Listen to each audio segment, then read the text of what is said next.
Hey guys, if you listen to the show on Apple or Spotify and you haven't done so yet, please hit the follow button and give the show a 5-star review. Everything you watch, read, or listen to is manipulating your energy. You're being lied to about the world you live in. You're being lied to about your history. You're being lied to about who you really are. Question everything.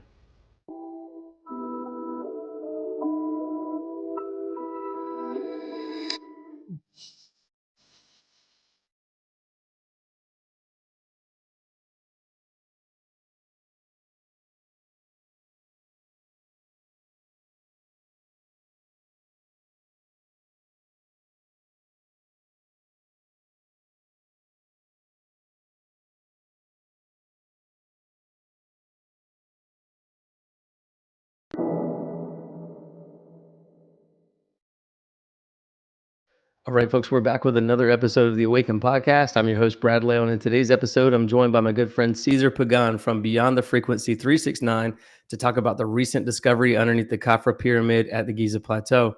So for those who haven't heard the news yet, in March 2025, Italian and Scottish researchers announced the discovery of a vast underground network buried beneath the Giza Pyramids in Egypt. They use what's called synthetic aperture radar technology combined with Doppler tomography to penetrate the ground to see what's beneath.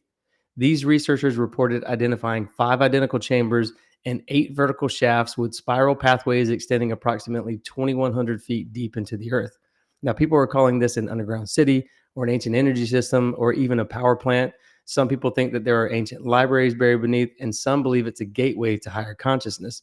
Either way you look at it, the discovery will force mainstream archaeologists to admit that there's a lot more to human history that we know absolutely nothing about. Caesar and I had a great conversation about obelisks, the Halls of Amenti, the Emerald Tablets of Thoth, portals, and a whole lot more. It was a great conversation that you definitely don't want to miss. So without further delay, let's get right into it. Would you mind introducing yourself and telling everyone a little bit about your show? Absolutely. I appreciate the opportunity, Brad. So I'm Caesar Pagan. I'm the host of my podcast called Beyond the Frequency 369, where the goal for the podcast is to help people remember who they are before the world convinces them otherwise, and to understand that we are here to experience what we are not. So that's what you'll be seeing on my website, which is beyondthefrequency369.com, where you'll find all my content and also social media handles and all of the above. So yeah, man, I love talking about this stuff. I'm all about the power of the conscious mind. I love all the ancient Egypt information, all the esoteric knowledge. So this is obviously why we'll be talking here on this episode. So I'm excited to get into it, man. Yeah, I mean, I reached out as soon as I found out about the discovery underneath the Khafre Pyramids at the Giza necropolis, underneath the Giza Pyramids, basically. Has this stuff been reported in the past, or has somebody said something about this underground system or this underground shaft in tablets or anything like that from the Anunnaki or what is it called? The Emerald Tablets. The Emerald Tablets, right? I was gonna say those tablets. Is that the word? Yeah, well, there's the Emerald Tablets, and then there's the Emerald Tablets of Thoth. So there is 2 different ones in there. But I mean, look, regarding them finding these, was it like coils, like large structures underneath? I don't believe that. I mean, unless they actually like show us that it's actually coils. I mean, the way I picture the pyramid, the full structure of the pyramid, and based off of also ancient texts that I've read, I think it's a giant obelisk underground, and we're only seeing the tip of it, you know? So it does go all the way into the ground. And why does it go all the way into the ground? Not because it was put all the way in the ground. It used to be up. Don't forget that area used to be also underwater. I mean, it's gone through many reconstruction phases. Okay, so we know that the pyramids were underwater for a long time. That's why they're all like, they look a little bit eroded. We know that the Sphinx, that was underwater for thousands of years too. So again, I just think that they just moved in a little further down into the ground, and today we're just seeing what we call is the pyramid. You know, like I'm looking at some of my notes here and everything that I wrote down here. You know, the Emerald Tablets of Thoth. There was a line where he says, "Deep in the earth's heart lies the halls of Amenti, far beneath the island of sunken Atlantis." Okay, so there's underground chambers, right? You know, beneath the pyramid, and possibly still storing a lot of this ancient technology and stuff. You know, and this is why some of this water is probably even trapped down there too. You know, like I said earlier regarding the pyramid, we're just seeing the top. A lot of stuff that we see right now on the surface just wasn't built from there up. If all that sand, all that desert was taken away, you're going to find what some would call probably Atlantis. Now, Atlantis, there's a little bit of a confusion with that. People think that Atlantis is one place. Okay, Atlantis is everywhere. Okay, everywhere. Just like we have today, we have cities: Seattle, San Antonio, Dallas, Miami, whatever.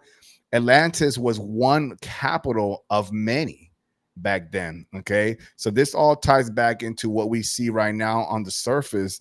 This We're just seeing, you know, pieces. Oh shoot, actually, that reminds me. You know that movie, Planet of the Apes, like the original ones. I think they went. The man was walking down the beach and he saw like half of the Statue of Liberty sticking up. Right. That's Now that I say that, I hope you understand what I'm saying here. We're just seeing like pieces of a giant structure, you know. So I'll go with that. But yeah, the Emerald Tablets talks a lot about what could be down there. Halls of Amenti. That's basically a place that Thoth mentioned that it would be where they initiate activation of of higher consciousness. You know, the Halls of Amenti also, the old pharaohs back then were able to go into these halls, put themselves in these like stasis chambers, if you will, and while their body gets rehealed, they would transfer their consciousness into another body of their choosing, you know, and then continue reigning. Now, those people back then that served these deities, they knew whatever body that they transferred to, they knew that was their god, you know, so to speak, and everything. There was no reincarnation. Okay, they just incarnated into a different body and continued on. So this is why you'll see the same deity might look a little different in depictions, you know, because the people that were drawing them knew who they actually were and things like that. So I'll stop there. But yeah, Did you see that? Did you see the movie Stargate? Have you I seen that did. movie yet? Okay, so I you love remember it. that Yeah, little chamber that they put that yeah. ruler in or whatever, and they shot him or something. I can't remember how it went, but they shot him or something. They put him in this chamber to heal, and they had all Mhm. these guards guarding him and stuff like that. There's a lot of truth to that and everything. And Yeah, if you see my logo, it's a Stargate.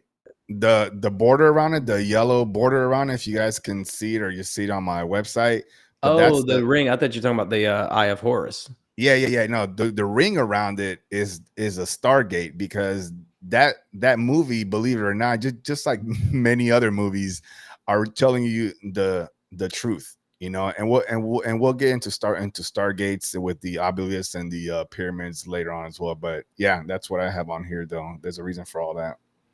So what do you make of the discovery underneath Khafre? Do you think it's I know you think it's an obelisk. Do you think it's some sort of generating station for energy? Like you mentioned the halls of Amenti. I mean, they actually say that what they found corresponds to the halls of Amenti. They say that themselves, the researchers, the Italian and Oh, I didn't Scottish know that. Yeah, researchers. Yeah. good. So it's pretty interesting. But so what do you think? You think that obelisk was used to generate electricity somehow up to the chambers? Because I will Yeah, say this, the chambers itself is made of granite, and granite has quartz in it, and quartz it creates the resonates. piezoelectric. Yeah, it's a resonant frequency. It Yeah, creates this piezoelectric, this vibration that creates piezoelectricity. yeah, So yeah. Absolutely, definitely. It's what you could call a stone machine, a stone computer, okay, with a purpose. Now, the esoteric view, let's just go to obelisk because that's how I describe that pyramid anyways. In the esoteric view, the obelisk was basically a frozen beam of sun ray. Okay, that's what the obelisk shape is. It's basically just a ray of light but frozen in stone. And they used to call it the fingers of Ra. Okay, and Ra, Amun Ra, was known as the sun god. So they looked at it as, so he put these, well, he or his people, whatever, had put these obelisks in certain areas where you call landlines or ley lines, Ley lines, you yeah. know, yeah, these energy points and everything, and they were the fingers of Ra. So this would be, they were the highest peaks at the time. So when Ra gave his sun energy, which is, creation itself, it would touch the top of these obelisks before there were these trees and things like that. That'll be the first thing that would touch Earth. And then it'll send that energy into the earth and then create things and grow food and things like that. So this is why you saw obelisks in predominant places like cities and things like that, because energy from from Ra. So yeah.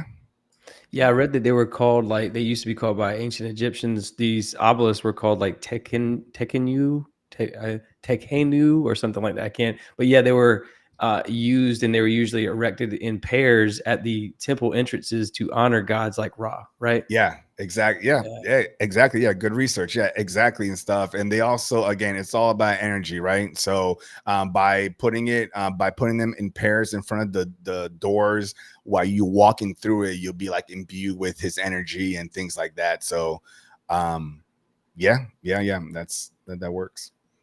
So I have this theory. I mean, we don't have to go down that path, but I just have I'll just tell you quickly. I have this theory about pyramids and obelisks, that they help encircle or entrap magnetic field currents, that these telluric currents that sort of swirl, that come out of these cracks in the earth, and like crevices, like the volcanoes or fissures or fault lines or different things like that. They'll come out of the cracks of the earth, and they'll kind of spin along the earth. And these structures, these megalithic structures, have a certain stone property that helps sort of resonate, put off a resonant frequency when these magnetic fields interact with it, and it sort of entraps it, right? It turns it into a little vortex of energy, because on almost all of these pyramids around the world, and almost all of these obelisks around the world, there's always a little marking of a spiral, as if it's marking, like, this is where a portal entrance is, a Stargate, or whatever you want to call it. Portal, yeah. Stargate, Eye of Horus, all that stuff is pretty much the same to me, right? They always have that idea of an entrance to another spiritual reality, another domain, right? Yeah. And you can access it from these spots. And so I that's sort of my take on it, but I wanted to see if that lines up with all of the Emerald Tablets and things like that you talk a lot about. Yeah, absolutely. I mean, they're generators, and they transform energy, like you were talking about.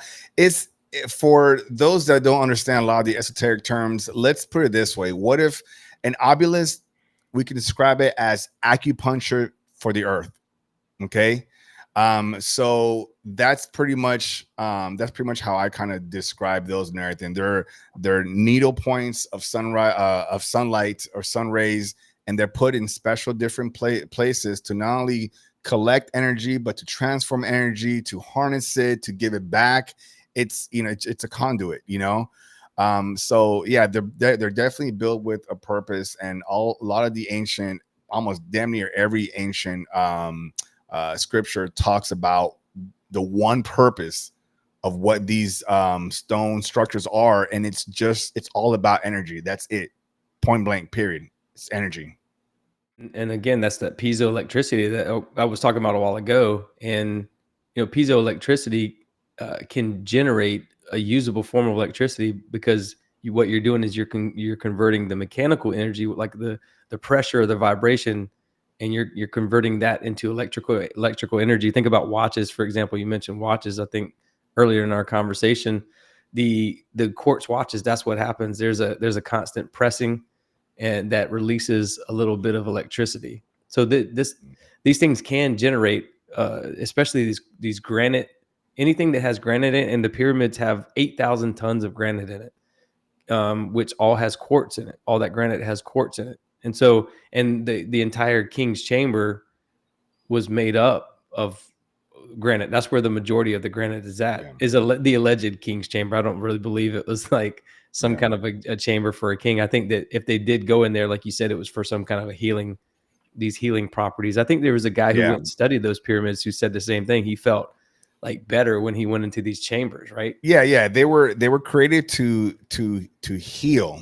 Okay. The pyramids were not built for tombs. Okay. And that was a story, a narrative that was given to the population for lots of years. And then come to find out that every single mummy, body, whatever that was found in one place, the Valley of the Kings. Okay. Every single mummy that's in the museums or whatever the case is came from that one place. Not one sarcophagus was ever found in any of these pyramids that people go and visit. Okay. And, when they say king's chamber, queen's chamber, I look at it as they're labeling it as the size, bigger box, and then smaller box, things like that. And now we can pass through the chamber wall and the millions of solid stone blocks that make up the pyramid's core. From here, we can see the chambers and tunnels laid out all around us. The king's chamber above, a space known as the queen's chamber in the middle. We now believe it housed not the queen, but a shrine with a life-size statue of the pharaoh himself. And below, the mysterious subterranean chamber. This one is usually closed to the public, and its purpose has never been fully understood. So the pyramids also, the way they were built, were collecting all that energy from that water that was flowing and everything. And then that energy was going from chamber to chamber. And that stone structure was actually taking, hydrogen here and whatnot there and separating it and going through these tubes and whatnot, all the way to get to the top. Okay. And then that's where the magic happened.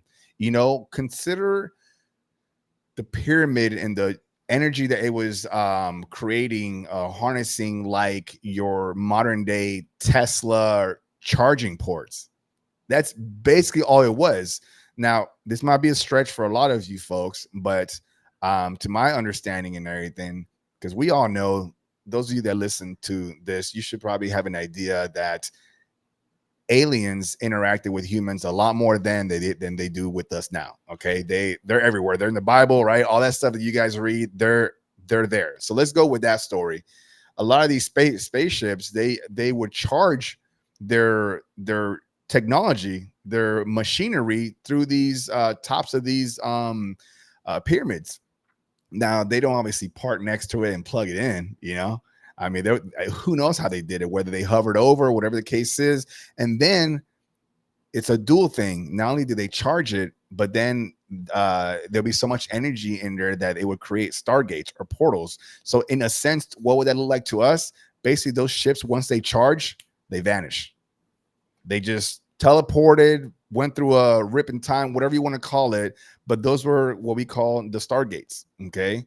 So that's basically what these obelisks and pyramids were built all over the place for, to be charging stations, to charge everything around it, to help creation, to create crops and nutrients. Like, they served a purpose. They're not just there for because they look good. And the thing is they're everywhere too. I mean, they're all over the place in Egypt. They're all, and it's not just Egypt, it's all over the world. And by the way, we were talking about pyramids. I mean, I think Egypt has 180 pyramids. And I mean, we were always talking about the Giza pyramids, but there's other pyramids that you can go to and probably study. They'll probably let you just, if you pay the right person, they'll probably let you go in there and explore the pyramids yourself. But you can't with the Giza necropolis, because I think that there is a much larger catacomb or honeycomb or whatever you want to call it underneath the cities that they're trying to cover up. Like I read when I was reading about some of this, the former prime minister or president, whatever he is, of Egypt was saying something along the lines of, "Oh, it's all fake news. None of that exists." And it's like, clearly they're covering something up. And I never really understand why they're trying to cover this up. That's the interesting part to me. Are they covering it up because everybody's profiting off of it? Or are they covering it up because if we found out what we really are, who we really are, would we take over the power from them again? That's it, Brad. That's it. That's it. That's the conversation right there. You just said, I'm going to repeat what you just said and everything. If we remember who we are, they no longer have power over us. We actually would be equal to them or greater. And then what? All the fun stops, right? You know, and this is where everybody gets the ideas of prison planet concept and everything. We're here, you know, they're taking our energy. Yes, that's what they're doing. They're using our energy. See, what I said earlier was that we came here, we omnipotent, energetic beings, godlike beings, if you will, came here to have this experience. And somewhere along the line, it got hijacked. The experience got hijacked by those that had the opportunity, the privilege to remember who they truly are, who we all are, and says, let's do something with this. That was a choice, because there's choice, there's good and bad choice and everything. So after that, we just kept those that don't remember, those the 1 or 3% elites that continue to pass on the knowledge through secret societies and things like that. They know what's going on, and they still do. The rest of us, it benefits them. It benefits them and everything. So you said it perfectly well, Brad. You're on the right track. It's as simple as that. Once we remember, and it really takes a snap, an awakening, if you will. Once we remember, that's game over.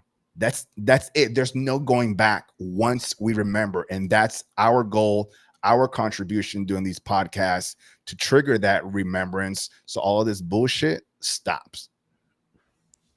Yeah, I mean, and obviously these obelisks have some sort of significant, like you said, energy, electromagnetic energy power or something like that, that they're always in the center of these major cities. They're in Rome, they're in Istanbul, they're in Washington, D.C., they are in London with Cleopatra's Needle.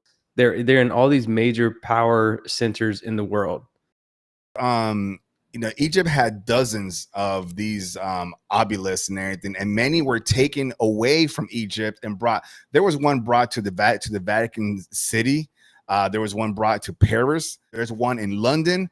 There's many that were taken out of Egypt and brought to these locations, maybe as a gift, artwork, whatever you want to call it and everything, or the people that had the money to place it in those particular spots know why, and just like if we're talking about the obelisk being taken away, there's also pyramids not taken away from Egypt, but also, like you said, there's in Bosnia, in China, the Mayan pyramids, the Nubian pyramids over there in Sudan, they're all over the place, and they're doing one thing.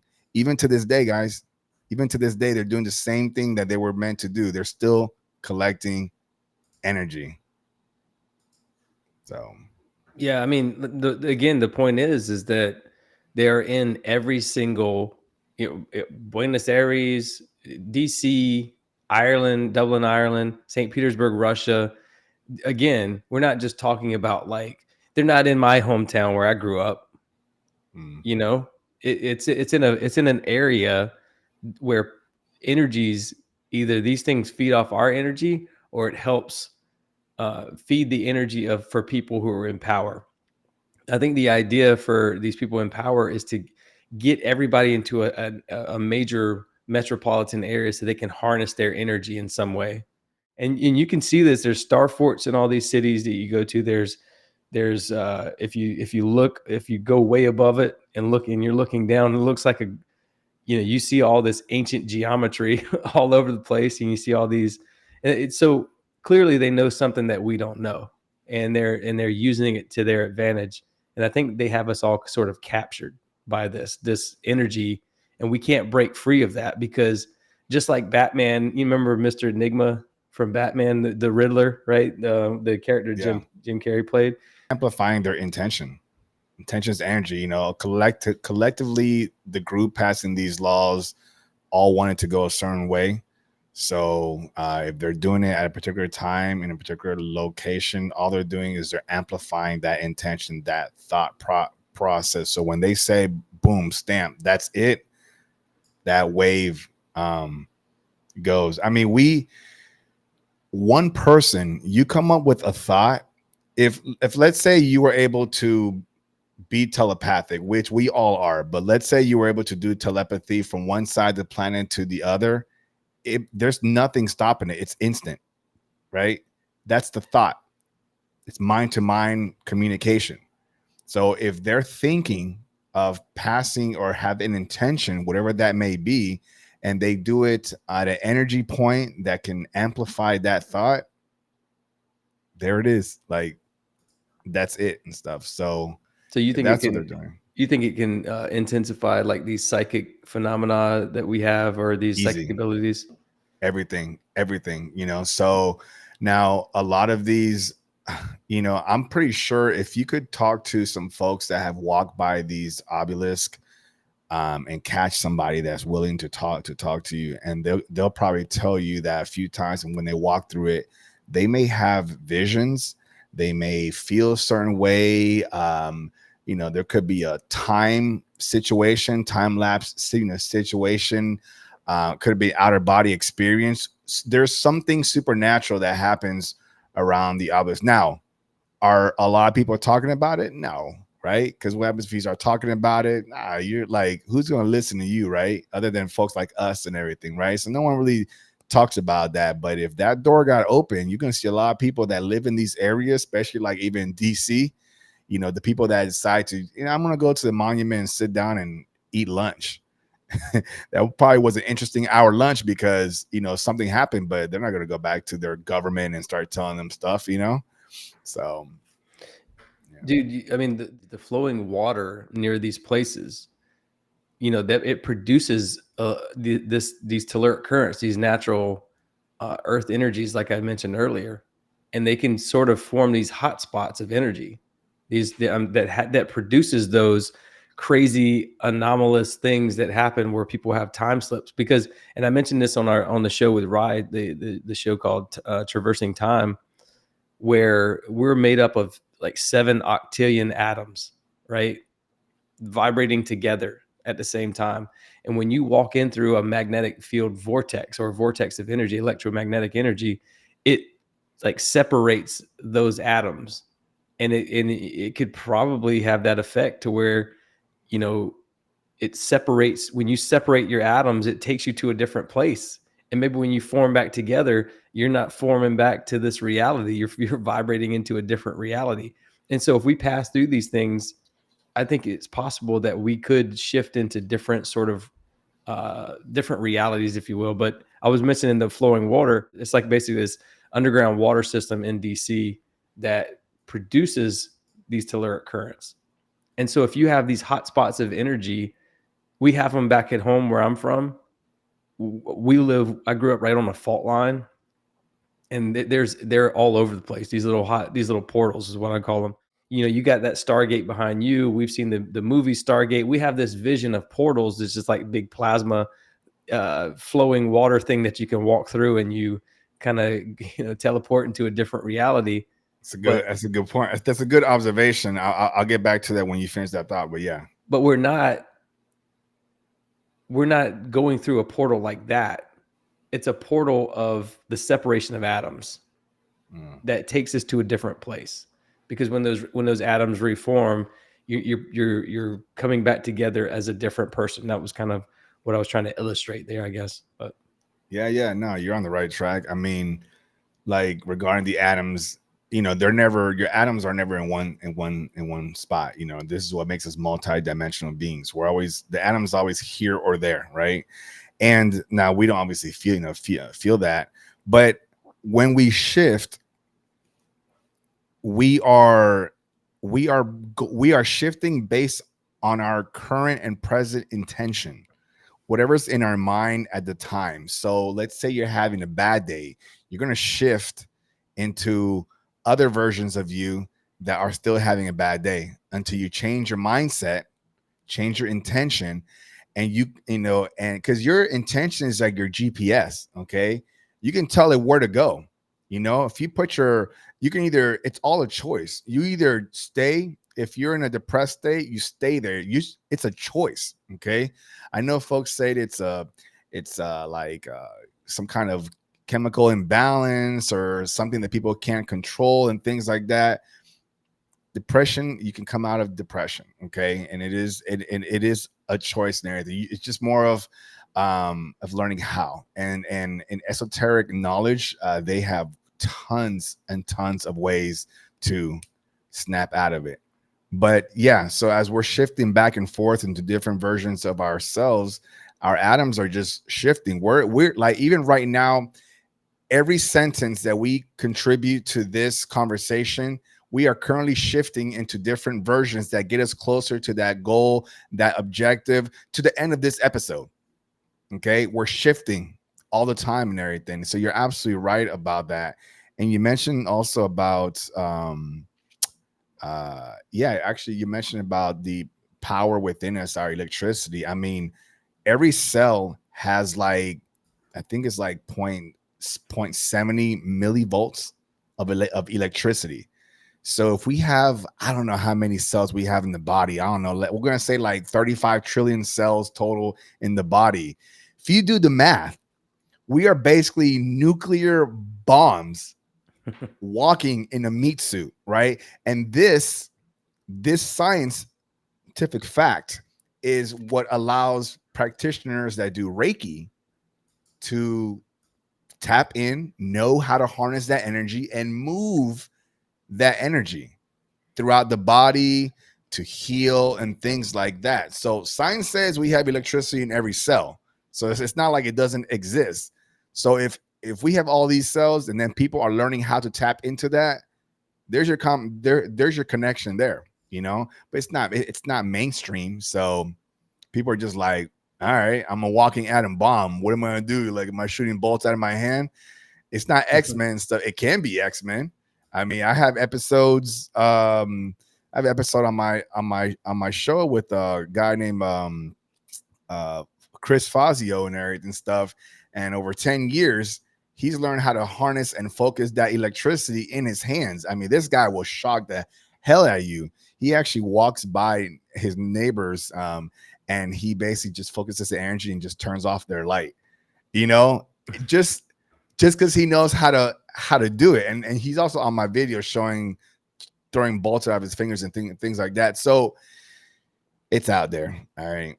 We know we can do these amazing things. Oh, you mentioned about the water and the Stargate and stuff, right? Like in the movie, they show you the portal, the Stargate, and the inside they're going in through water. I mean, the symbolism behind that is so clear and everything. I think it was you that mentioned in some episode or conversation how, even when we're born, this meat suit is born, we come through, right? The placenta, right? That's water, right? We have all too. Plasma and everything. We have all the esoteric and biblical text that talks about waters in the heavens and as they are and below, things like that. So water is a huge piece of it. So it's interesting that this movie depicted, and I do believe that they were accurate about this, maybe not with the whole ring and everything, but the portal is water. That's when it comes to portals coming in through these dimensions and these realms that are in this construct.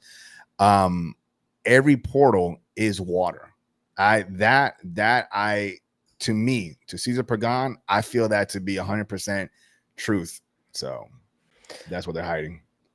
Well, I was talking about the telluric currents earlier, right? And I looked up, like I want to get an actual definition of energy vortex, and I looked it up. It says an energy vortex is often described as a location where the Earth's energy is intensified, forming a spiraling or toroidal field that affects the surrounding space. In metaphysical traditions, these sites are believed to enhance spiritual awareness, alter consciousness, or even act as portals to other dimensions. So I think that's interesting that we basically said all that, but it just confirmed it. Yeah, and then you found the definition. So great. Yeah. Yeah. Well, the funny thing is that we're talking about metaphysics, and it's always something that you can't see. But why is it that some people? Why is it called woo-woo when we talk about metaphysical stuff? Is it because I know it can't be measured. With science, they want to measure everything, but like you can't measure something that you inherently know, this metaphysical world. So sometimes this knowledge, man, this stuff that comes to us or whatever, you feel like like I've talked about it before, there's this thing called retrocausality where your future self can affect your past self, right? Like we have this ability to connect to all worlds anytime we want. We can access higher and lower versions of ourselves anytime we want. And you and I were talking earlier before the show about getting high, right? This concept of people who do drugs, they're at a low level on the vibrational scale, and when they get high, what they're trying to do is get higher on the vibrational scale, and so they'll do drugs. But you can't just do that. It's not how it works. You got to like work up to the ability to rediscovering yourself. And I don't know if that's part of the human experience that we have to have of, it's a quest to find ourselves again, because that's what it feels like sometimes, right? And maybe that's part of the game. Maybe they have these structures because they're like, no, let's let them grow and learn on their own. They can't access this knowledge right now. I don't know. I'm just kind of spitballing ideas here, but it feels like we have to ascend somehow to that higher version of ourselves. And it takes time to get there. You got to meditate. You got to do things right in your life. You got to learn to separate yourself from the ego and of who you think you're supposed to be. And what did you describe earlier with all these little pieces of each other? I mean, all these little pieces like in a magazine that are put together, right? Of who we think we're supposed to be. Yeah. I mentioned that because I think we talked about that offline, right? Yeah. What I was mentioning was that what I am right now, how I look, everything that I wear, how I talk, everything that you guys see on the screen. This is just a collection, a compilation of images that I've seen. Okay, so I'm a compilation of what I've seen. I saw this hat somewhere. I liked it. I saw these. I like the brand. My tattoos. I saw somewhere. I like the way I talk. I don't talk this way or that way because this is the way that I feel, comfortable talking. So our identity is basically a compilation of not only what we've seen and what we experienced, but our environment. The influences around us, whether it be family, friends, social media. Like, just think about that. Imagine like an Iron Man suit, all those pieces of Iron Man just coming onto you and everything. But they're flying in from all over the place because that's where, and then you get so condensed with this new identity, you forget who you are. You forget. I mean, remember when you were like less than 1 year old, only thing you wore is the diaper. At the most in this reality, right? So from a diaper, look at me now. Look at Brad now. This is just compilation of this. So yeah, that's why I said earlier offline, and appreciate you bringing that back up too. And that's, again, I'm going to keep repeating this throughout this episode. That's why these conversations are not to convince you of anything, but to have a conversation that hopefully something in there at your pace, at your time, triggers a remembrance of who you truly are. Yeah, I mean, again, you can't wake up everybody is what I was trying to get at. I know I kind of went on this Bilbo Baggins fucking journey trying to explain all that shit, but what I was trying to say is like, you know, it's not a magic pill. You can't just take this and all of a sudden you're awake and you're enlightened and all this stuff. There's a lot of work that comes with it. You even get to a point where, you know, I was seeing all these synchronicities, like I've talked about a number of times on the show, and then they went away, and like I don't get them that much anymore. I haven't had them. I mean, I have little synchronicities here and there every now and again, but I don't get them as much. And I think it's because I'm not doing the work. I'm not putting in as much work as I should be. I'm so calcified, like you said, with all these things flying at you, like Iron Man coming in, and you know, you are this identity that you can never be your true authentic self, because even whenever I host this show, you can't really be that. I can't really be my 100% self. I have to have this demeanor of a person who's hosting a show. I wish I could always be 100% myself, and I try to be, but you know, you have this filter, because otherwise you and I could have the same conversation and it would flow quickly. We'd be cutting up with each other. There's a very different layer to this. But when you're presenting something to someone, we're sort of replicating this way that we've seen on TV or we've heard on radio or we've heard on other radio shows, and we can't just be ourselves and talk like we're supposed to talk. I think that's a totally different, when you are 100% yourself, people won't understand you. By the way, I've been at a level where like I am 100% myself. So when you're coming across, when you're telling people exactly how you feel, they don't understand that because they can't do that. They can't unmask themselves. They always have this mask on them of who they're supposed to be, and they don't know how to unmask that. And so when you're just 100% yourself, you and I, matter of fact, we went to a club one night 20 years ago, right? We went to Banana Joe's in Tampa, and it was like we had just went to the mall. I can't even remember what it was exactly, but we were in like flip-flops and shorts, cargo shorts, and a t-shirt or something like that. And we went to Banana Joe's. They let us in, luckily, because they have a dress code there, but they let us in. And you and I danced all night long, and we were dancing with every girl in there, man. We were just having the best time. I think even at the end of the night, they cut on the lights and we found money on the floor. It was just a good night. We got a couple of girls' numbers and stuff. This was before I met my wife and before you met your first wife and everything. And, you know, we were just our authentic selves. We were being us, and girls were dancing on us. But these guys that were there didn't understand it because they were all dressed up in, you know, the Tampa dress style there. They got the button down shirt and the pointy shoes and all that. You know what I mean? They weren't being themselves, is my point. And they didn't understand how we were out there having a good time dancing with all these girls. It was because we had let ourselves go. We let our hair down, so to speak, and we just didn't care. We just were out there flowing with the music, literally flowing with the vibrations and the energies in the room. And that's what attracted people to us. But there are people in this life that don't know how to do that, to always be in that moment and just living in that flow moment, right?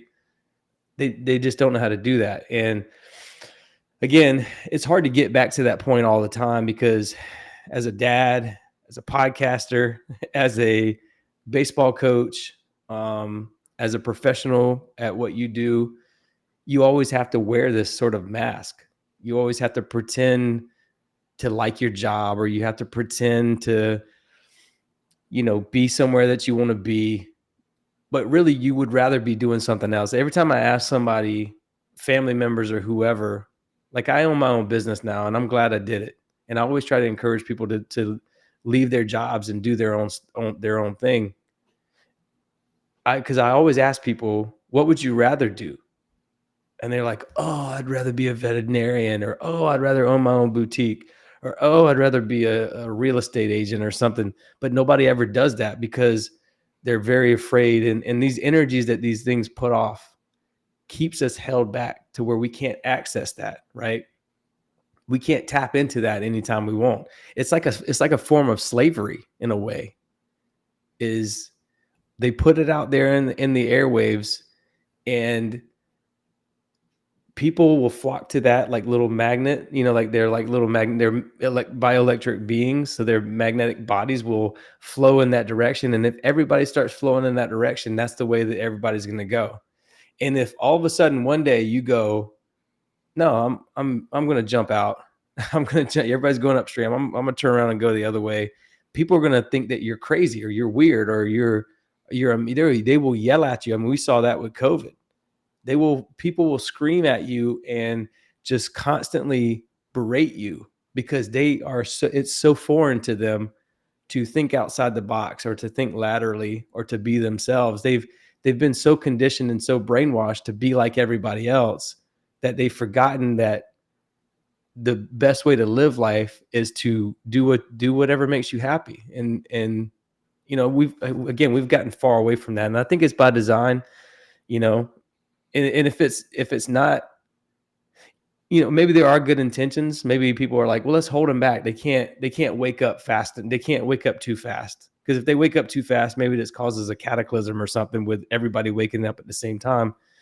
But either way, it seems like it's nefarious to hold this kind of information back from us. If there's esoteric knowledge about us that they're not telling us, then that to me is wrong. You can't withhold information from people, right? I mean, it's like, yeah, of course that's wrong. Yeah, that's a choice. That's a choice that was made. See, but hold on, but you got to think though that you and I were in the military. You got to think that there are people in the military who got out of the military and went to work in these government positions and all these places that oversee these programs or they know all this esoteric knowledge. You got to think that these people have the best interests in mind because you and I know some of those people. I would imagine some of those people stayed in government in some way. I don't know.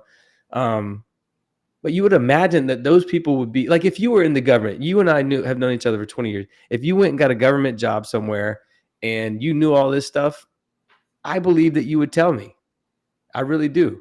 I think you would say, hey, come down, see me, hang out with me for a little while. Let's go have lunch. Check this out. Yeah, check this out. You got to find this shit out. Like this, I got to tell you, because this is important. Yeah, but Brad, like we would do that. Here's the thing though.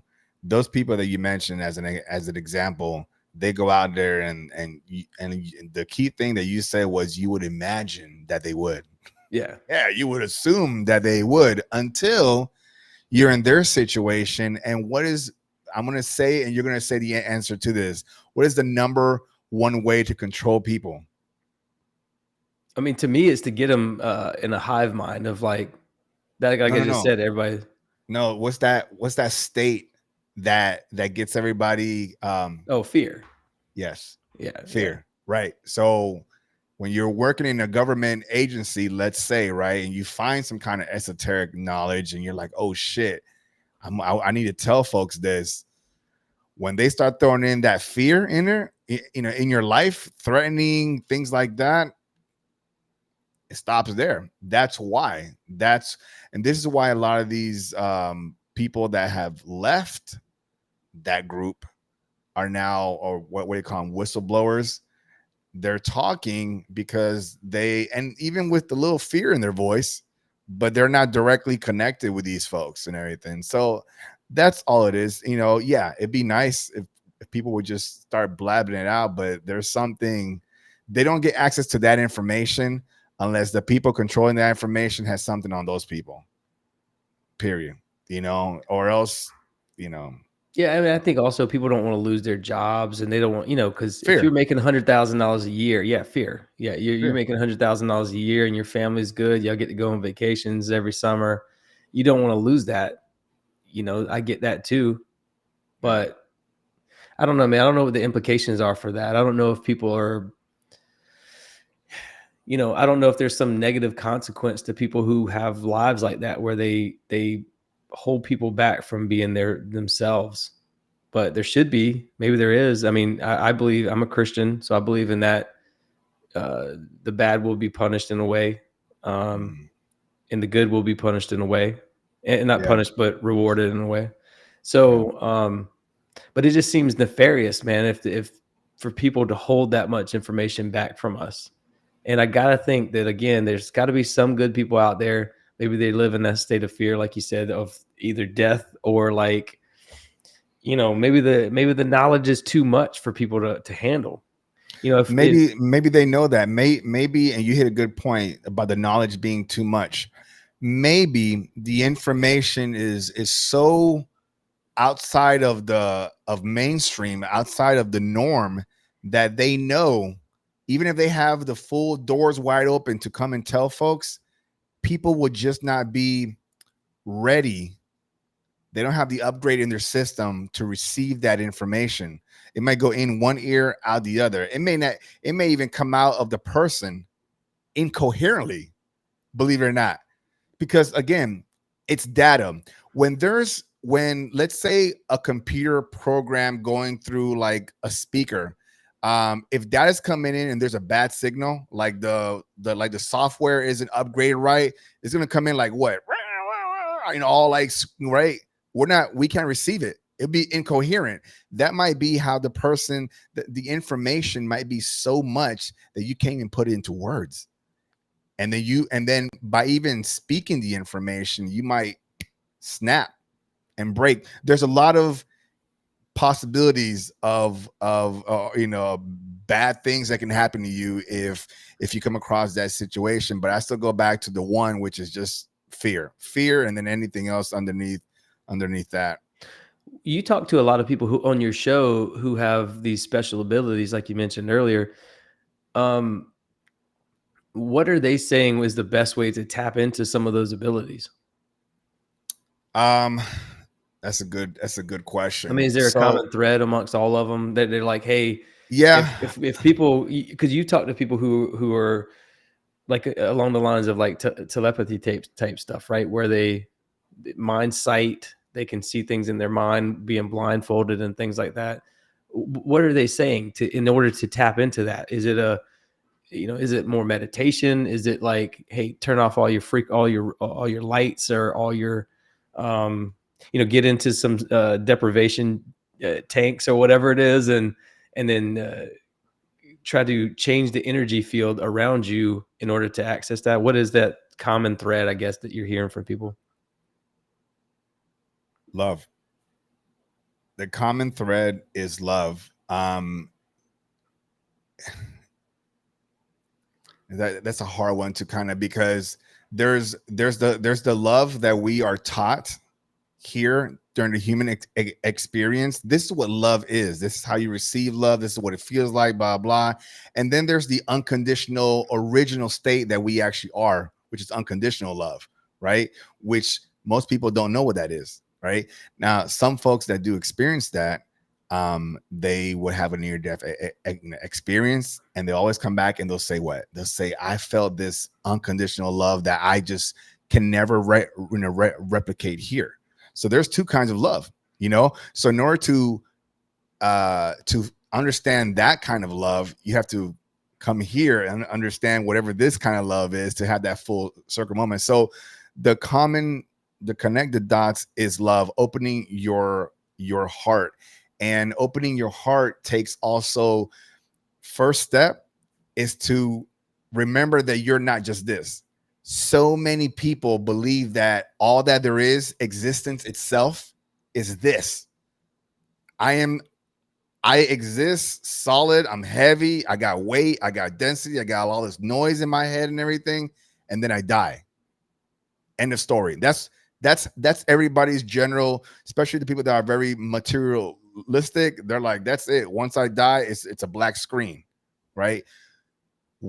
And that's the easy way to go. Those are your NPCs, your non-playable characters, so to speak. So once you stop thinking like that and start thinking with your higher mind, which the way I live my life in balance is that I've learned that I have my physical mind and I have my conscious mind. Okay. And sometimes in order to live this balanced life from not snapping, because you can't be here all the time and you can't be here all the time. So sometimes you have to learn how to change perspective at the right moment. So if you're having a really tough week, work, relationship, life in general, get out of your physical mind, switch over to a higher perspective, like an aerial view, if you be, and then take a look at the situation. And I guarantee, I promise you, you will have a different perspective of that same situation. But a lot of people don't know how to switch from here to here. So to answer your question, it is love, because love is actually the fuel for all of the stuff, for connecting from physical to conscious and things like that. So that is the common thread. And people just need to know that you can tap into your love. And there's a lot of ways out there to find out how to do that. So. And I think it's interesting because maybe that's why we call our hearts, like the heart is typically associated with love, because when you break your heart, that's what they say is what you're doing is, so a heart is a spiral as well. If you uncoil a heart, it is a long spiral, and our brains and our hearts are the biggest producers of electricity in our bodies. So our hearts are essentially these little toroidal fields as well. They're little magnetic fields as well that produces energy. So when somebody says that your heart is broken, I think that's what that means, is that your energy patterns are altered.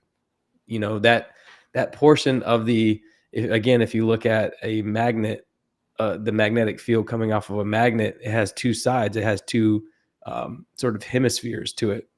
That's kind of how I see it with our hearts too. Like one person's energy is helping keep that heartbeat going. I think that's why when like two people who've been married for 60 years, one person dies, and then a week later or a couple of days later, the spouse dies because they die of a broken heart.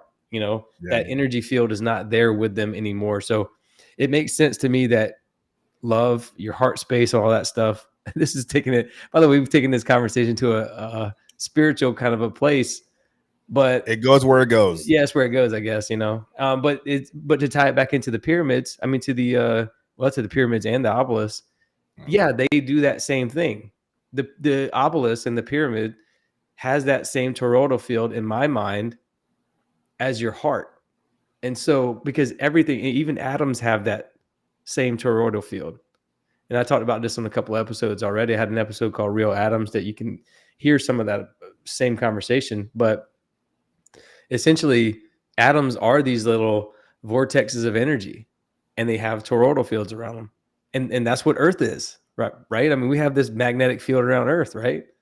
It's all from the tiniest of atom. Everything in this world is made up of these little magnetic fields, these little toroidal fields coming from our voice, like I said earlier, when you speak.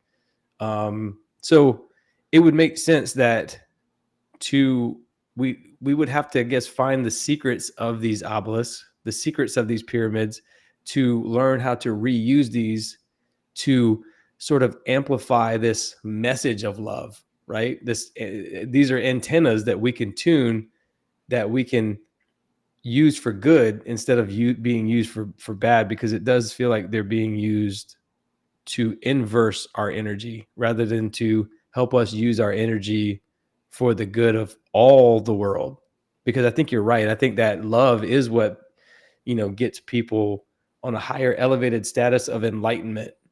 And when they're at that level, man, it seems like everybody will succeed in life. There will be nobody without. I know we're kind of, thinking in these like wonderful, what sounds like communist kind of, tones of love, and everybody's living in peace and harmony.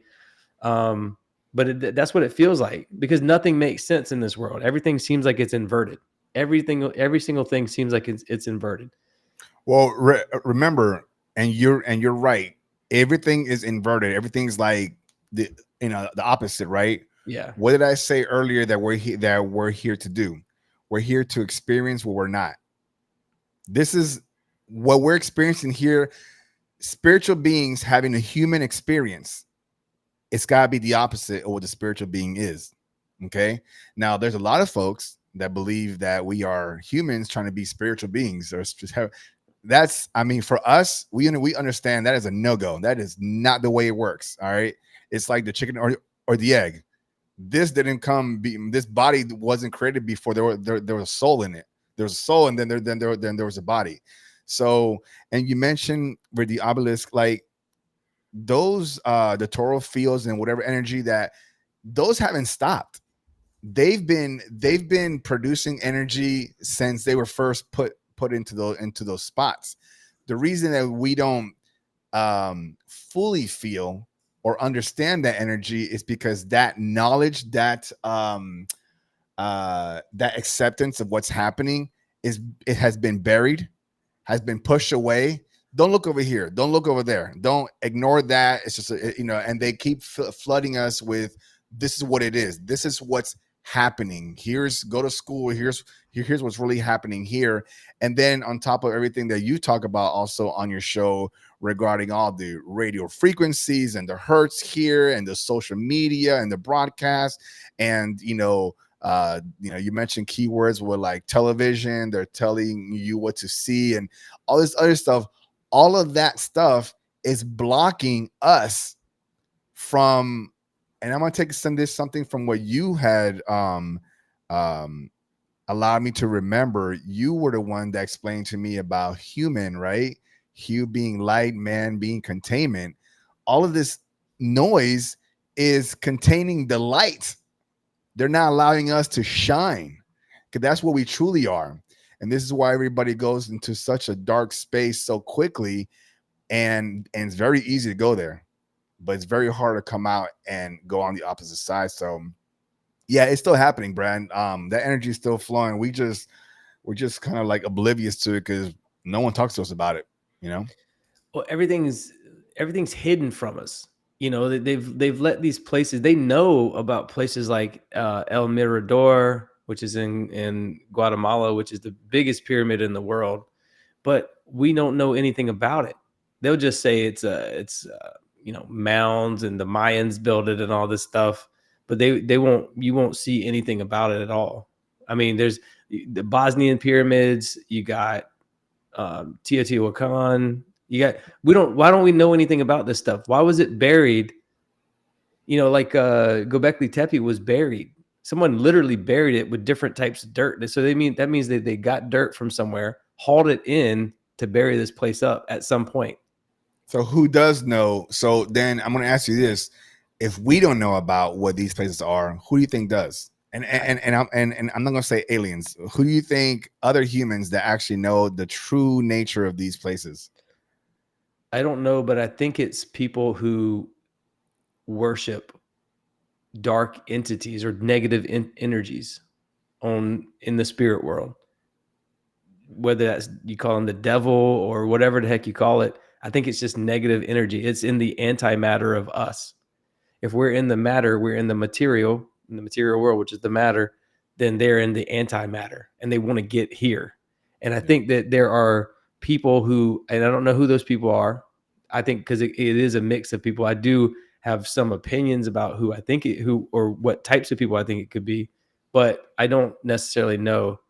But I do think for sure that there is worship of these entities, these dark energies. And I think that those dark energies want to be in the light that you mentioned earlier. And they can't be in that light. They're stuck in that darkness. They're stuck in that antimatter. And so I think they'll do anything that they can to trick people. They'll promise all these things to people who are living on Earth. We're going to give you money. We're going to give you power. We're going to give you all this. And it's likely that happens. Or we're going to give you medicine. We're going to give you science and technology, and we're going to make you a rich person. But you got to make sure you keep everybody in a low vibrational state. That way we can attach our disembodied entities into these low vibrations. Because again, if they exist in this low vibration, it's cold, it's dark, or whatever, it's vibrating super slow. And so when you lower your vibration, you're on the lower scale of the electromagnetic spectrum. You're on the lower scale of that visible light that you just mentioned, right?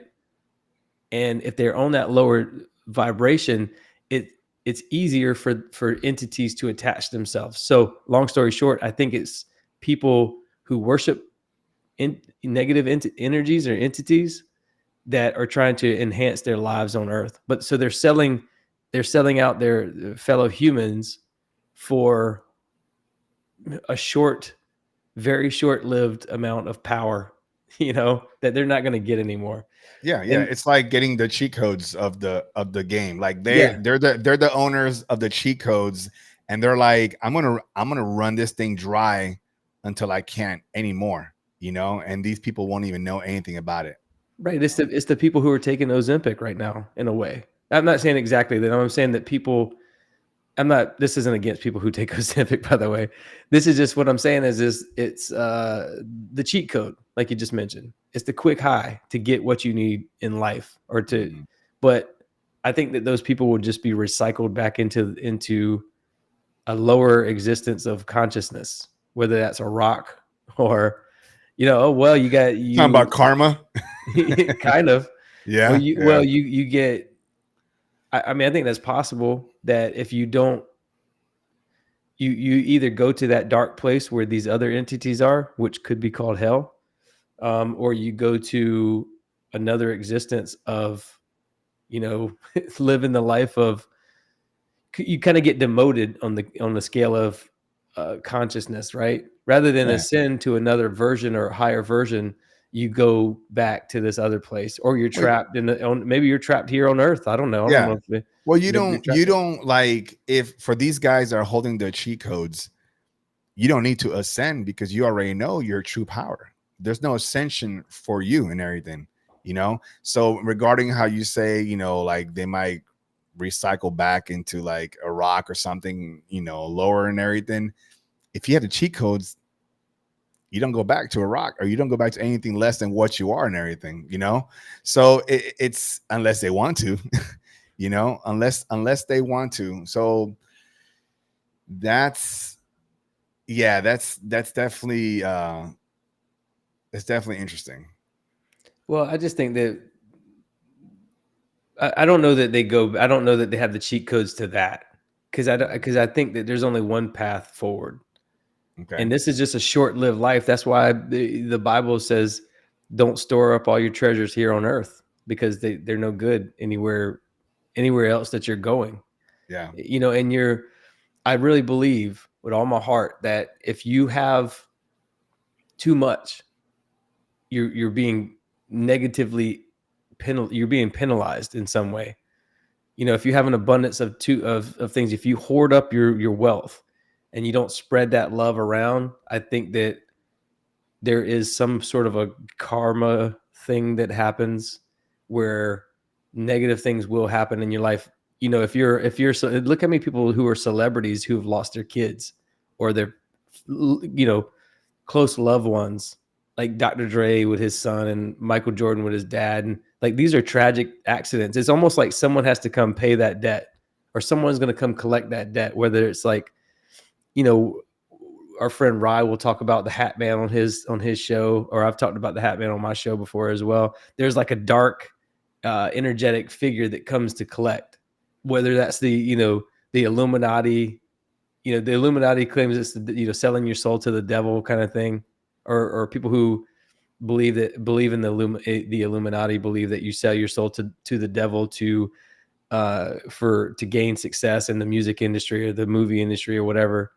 But I think that, again, you can't have too much in this existence, because your whole existence is to learn how to love. This is a school, I think, of, like you said, how to love. Because you're right. Near-death experiences, all of it tells us the same thing. People who do DMT or all these other trips, they go, this is all about love. Like, we're here to love. And I mean, I asked my friend about that, who had a near-death experience, and when I mentioned that, he started crying, because he was like, how did you know? Like, I've never told anybody. I'm like, well, I've read tons of books. I've watched tons of YouTube clips and all kinds of things on near-death experiences. So I know that. But again, I think it's that you can't have too much, man. I really do. I mean, if you have enough to live and be happy and continue spreading that love, I don't think it's a good idea to keep everything. I do it with baseball cards. I've said this before. I got a ton of baseball cards, and I do give them away to kids all the time. Even if they're worth money, even if they're worth a lot of money, I'll give them to kids, because I feel like That's and by the way, they do that with celebrities do that with their philanthropy, right? They go out and they find charities and they donate. That's their way of shedding some of that whatever they call it, the karmic, whatever it's called. I don't know. So but I think I think they're the gate. Whoever's behind all this stuff, man, they're the gatekeepers of all this information, right? They know all this stuff. They don't, but then they're just, it's short lived though, man. They're gonna get recycled as a donkey or a rock or whatever, and they're gonna, or a pile of shit somewhere in a different world. You know what I mean? And they're gonna have to live that experience and that consciousness as a pile of shit somewhere. And that's how I like to look at it. Or maybe in hell. Yeah. You mentioned something earlier about like what makes us special. Why here, right? Why this place? And this is like the hard knocks school right here. This is not an easy experience to have. And this is why a lot of souls, we're souls, you and I are souls. This is why a lot of souls, continue to experience this in different timelines, different versions, and things like that until they get what they get out of it. So, on my show, I talk to, also a lot of folks that do outer body experience, and they go back and, they talk about how they call this place home, this other place outside of here, outside of the construct, if you will. And they mention about how amazing it is, Now, one of my common questions for the viewers, on their behalf is I ask these folks, if it's so amazing out there, why do you keep coming back? Why do you keep coming back here? What's so special about this place? And it was explained to me very, very, very well, and by different folks as well, is that we choose to come here. That's the first step. We choose as souls, we choose to come here. So if you choose to come here, and yes, you forget near-death experience or whatever the situation is, outer body controlled experience, but you leave the body, you step back into remembrance. You remember why you chose to come here in the first place, and that's your answer. This is why we come back. This is why we don't stay out there, because we're like, oh yeah, I remember why I logged into that game, to that experience. So there's now, again, those of you that are listening, you can believe that or not. I'm not trying to convince you. That's my understanding. That's what I choose to understand. And it makes sense to me at this point in my human experience. But yeah, if I chose to come here to forget and have this experience and live as Caesar Pagan and things like that, then, if I get an accident and I leave my body and I come back, I know why I came back. Because there's something here that I'm meant to do, which you mentioned something about something here to learn or whatever the case is, whatever it may be. But I know that right now I'm having a human experience and I'm loving it, good and bad. Yeah, same here, man. I mean, I do the same thing. I try to live in every single moment that I'm at. I'm like, this is pretty cool right here. Like loving on my kids or playing, watching my son pitch today for the first time, for example, all that stuff is just really cool moments to be in. But I think that ancient peoples knew this about a lot of this stuff a long time ago. I mean, they could go outside and there was, I can't even imagine what it used to be like, but there was probably like etheric energy that you can pull from. The air was probably better, right? Yep. The skies were clearer. You didn't have to worry about light pollution and all the other stuff. You didn't have to worry about idiots who are manipulating the weather and blocking out the sun and all the stuff that energizes us and charges us. Yeah. They hide this stuff from us. They hide all these structures from us. They bury them in the woods in the national forest, and we can't access them. They mark them off as landmark sites, so you can't dig or you can't go do. I don't even know how they got the Khafre LiDAR scans. I don't even know how they got them. It's amazing that they let them fly over. That's important. That's important for you. And I mean, cut you off, but that's actually really important. That's a great question that everybody should be asking this. And there's a pattern to all of this. I didn't think about this when you just said that just now. It triggered a whole like remembrance. Okay, so before I lose it, check this out. What I'm seeing is that recently media, governments have been releasing the topics, right? Aliens, UFO, ancient civilizations. Oh, we're discovering things on the pyramids. Oh, yada yada yada, and everything is tying into esoteric literature that supposedly is bullshit. But somehow this physical evidence of all of this stuff in some format ties into what supposedly didn't exist, which is esoteric ancient scripture. Remember, the egg or the chicken, right? That's what we're dealing with here, right? So everything was about follow just the Bible, that's it, or follow the Hindu or the Bhagavad Gita, that all that stuff. Follow all of these current stories and everything, but don't worry about this stuff here. Now, to my point was that it is interesting. Why is it that all of a sudden we have this LiDAR information came out of nowhere and it's got everybody on a roar? Because it's part of the narrative. First it was UFOs and drones and blah blah. Now it's the LiDAR situation with something under the pyramid. What's next? So even though today the intention for this episode was to talk about what was found underneath the pyramid and things like that, we're just playing on the narrative, guys. We're just playing it on the narrative because the next episode is going to be talking about the next thing that, oh shit, they actually find something that they call Atlantis. Like we thought that was a fairy tale and everything, right? No, here's the proof here. How is it that you guys have all the proof and you keep feeding us all of this stuff, So folks, stay awake. The next one, mark my words and listen to what I'm about to tell you. The next big news that comes out, remember this episode, stay awake.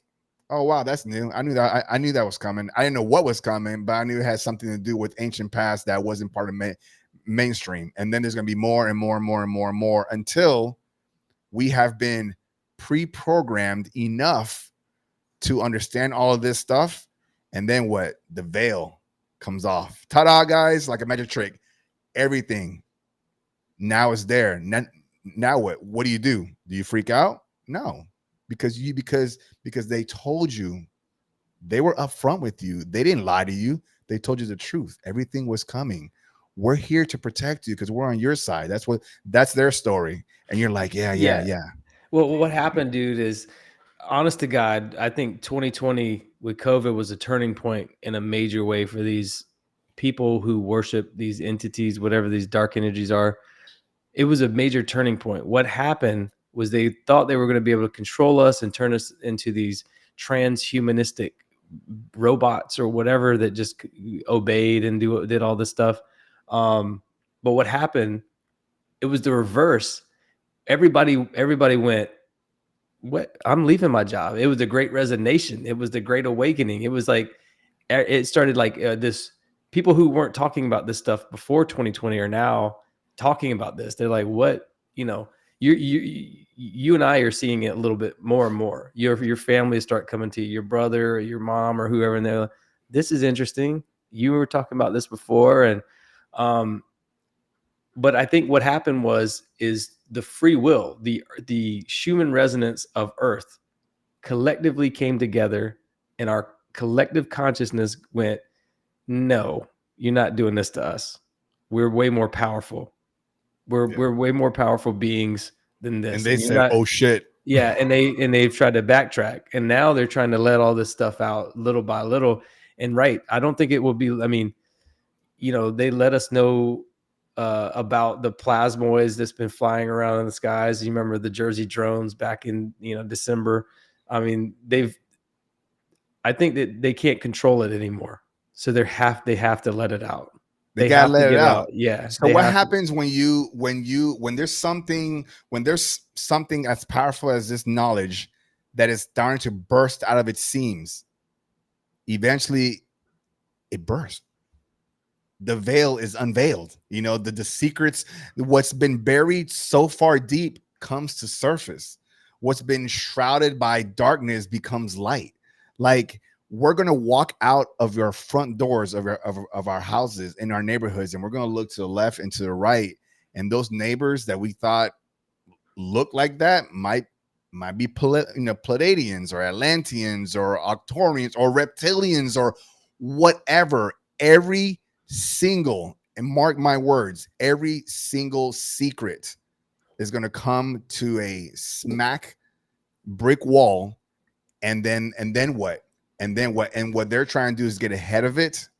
And there's some of us that are complacent, that choose to ignore and say, you know what? I like where I'm at.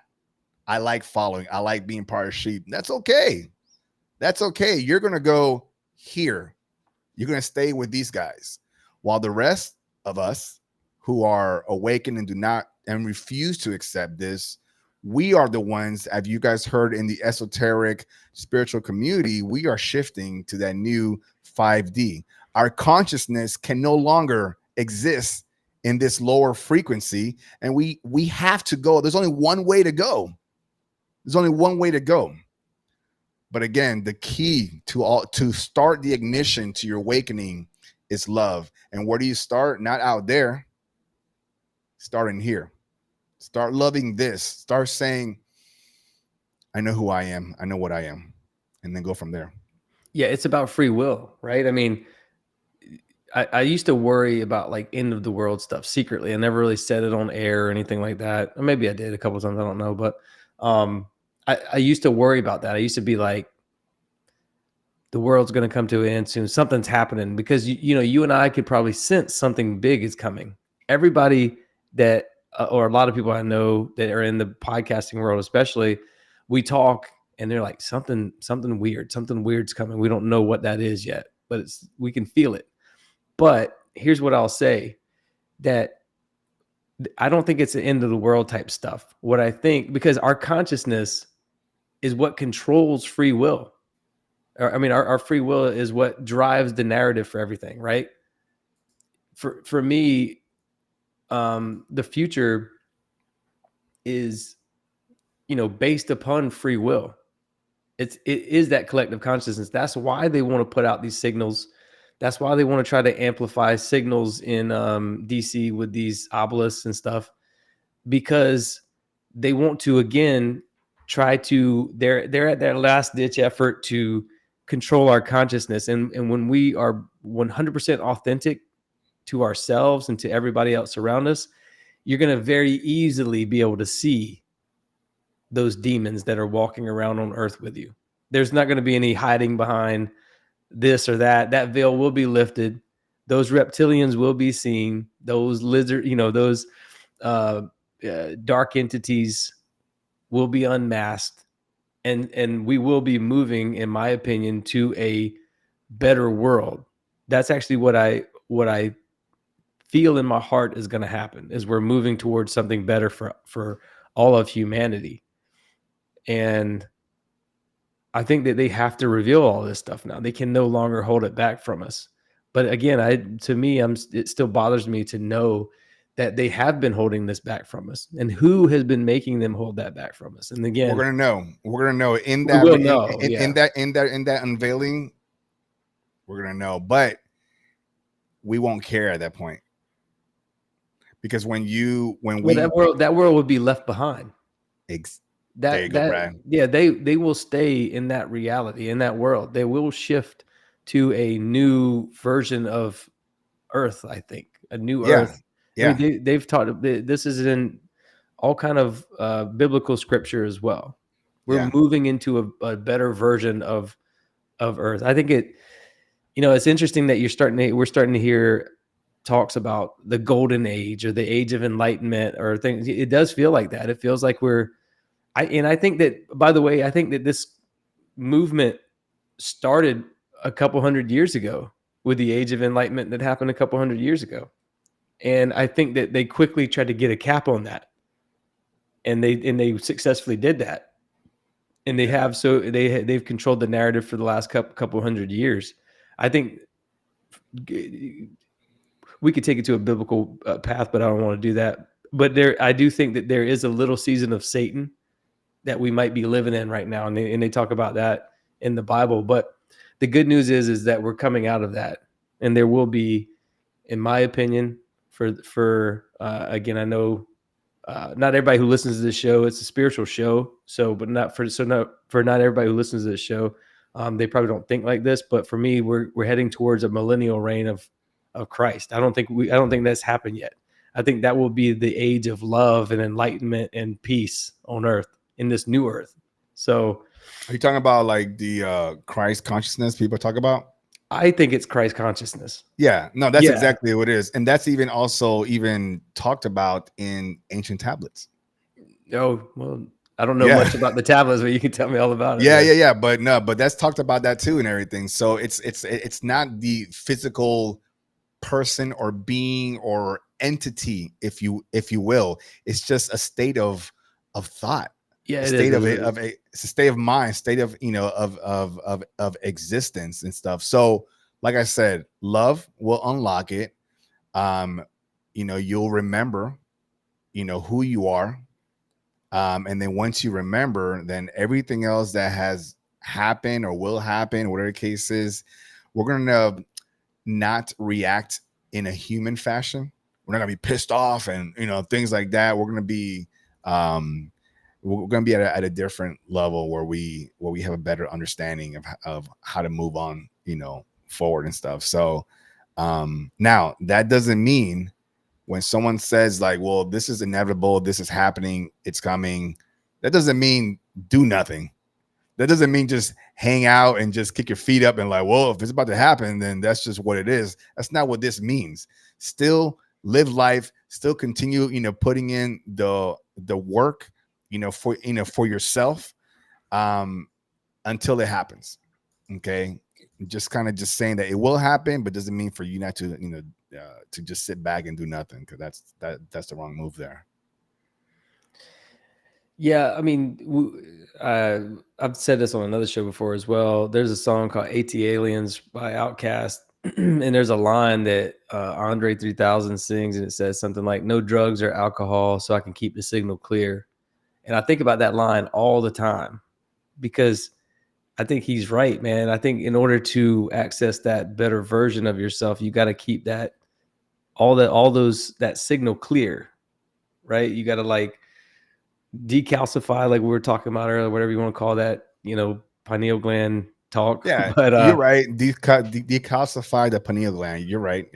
Yeah, but I think we got to keep the signal clear. Then that signal is to source for me. That source is God. And so I like how you said source though. It's cool.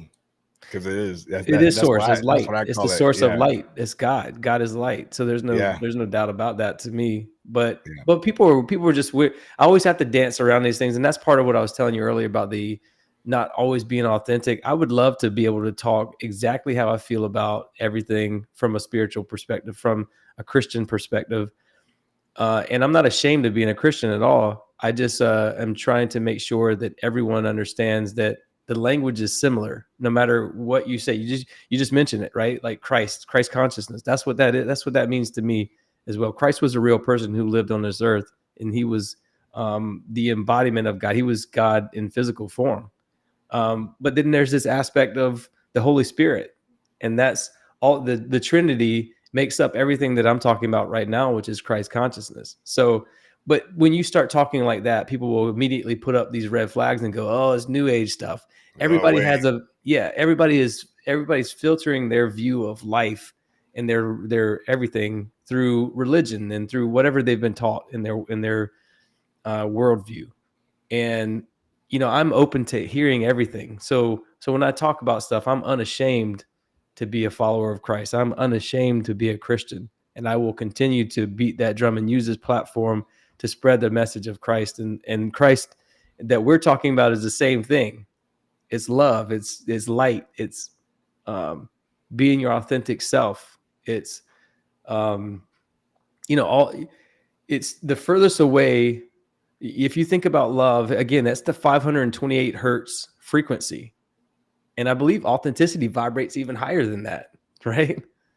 And so fear and all these other negative entities I was just talking about, they exist in that lower frequency, in the in the infrasound, right? In the not only infrasound, but in the infrared, the subsonic hearing, and in the invisible world of the physical world that we can see. We can't see it with our eyes. So what I'm trying to say is you can't see things and you can't hear things in this realm because it doesn't exist in our vibration.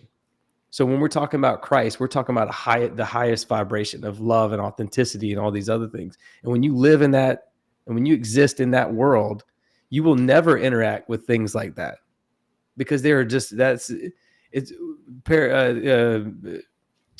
Garcia and I were talking about this on his show Paranormal Radio, where he got out of prison and he was doing drugs and drinking and stuff like that, I believe. And after he got out of prison, he decided to change his life. But he remembered he would walk to a gas station or something like that to get a beer. And every time he walked, he would pass a bunch of people that were like alcoholics and drug addicts and stuff like that. And now that he stopped doing that and he's elevated himself to a higher vibration, those people aren't around anymore. They don't exist. I used to live in this area and I went to like predominantly black schools, grew up in poor areas and stuff like that, but nobody ever stole from us. Nobody ever held a gun to our heads or anything like that. Nobody ever treated us bad. Everybody treated us with respect and love and everything like that because we demanded nothing more. We demanded nothing less. And we loved each other as a family and we loved other people. And so that kind of created this bubble of light around us that protected us. We were on a different vibrational scale of love. And so we were always, when we still are protected from in that same realm. Like, it's just amazing to me how when you shift your energies, your whole reality changes. You don't even interact with people.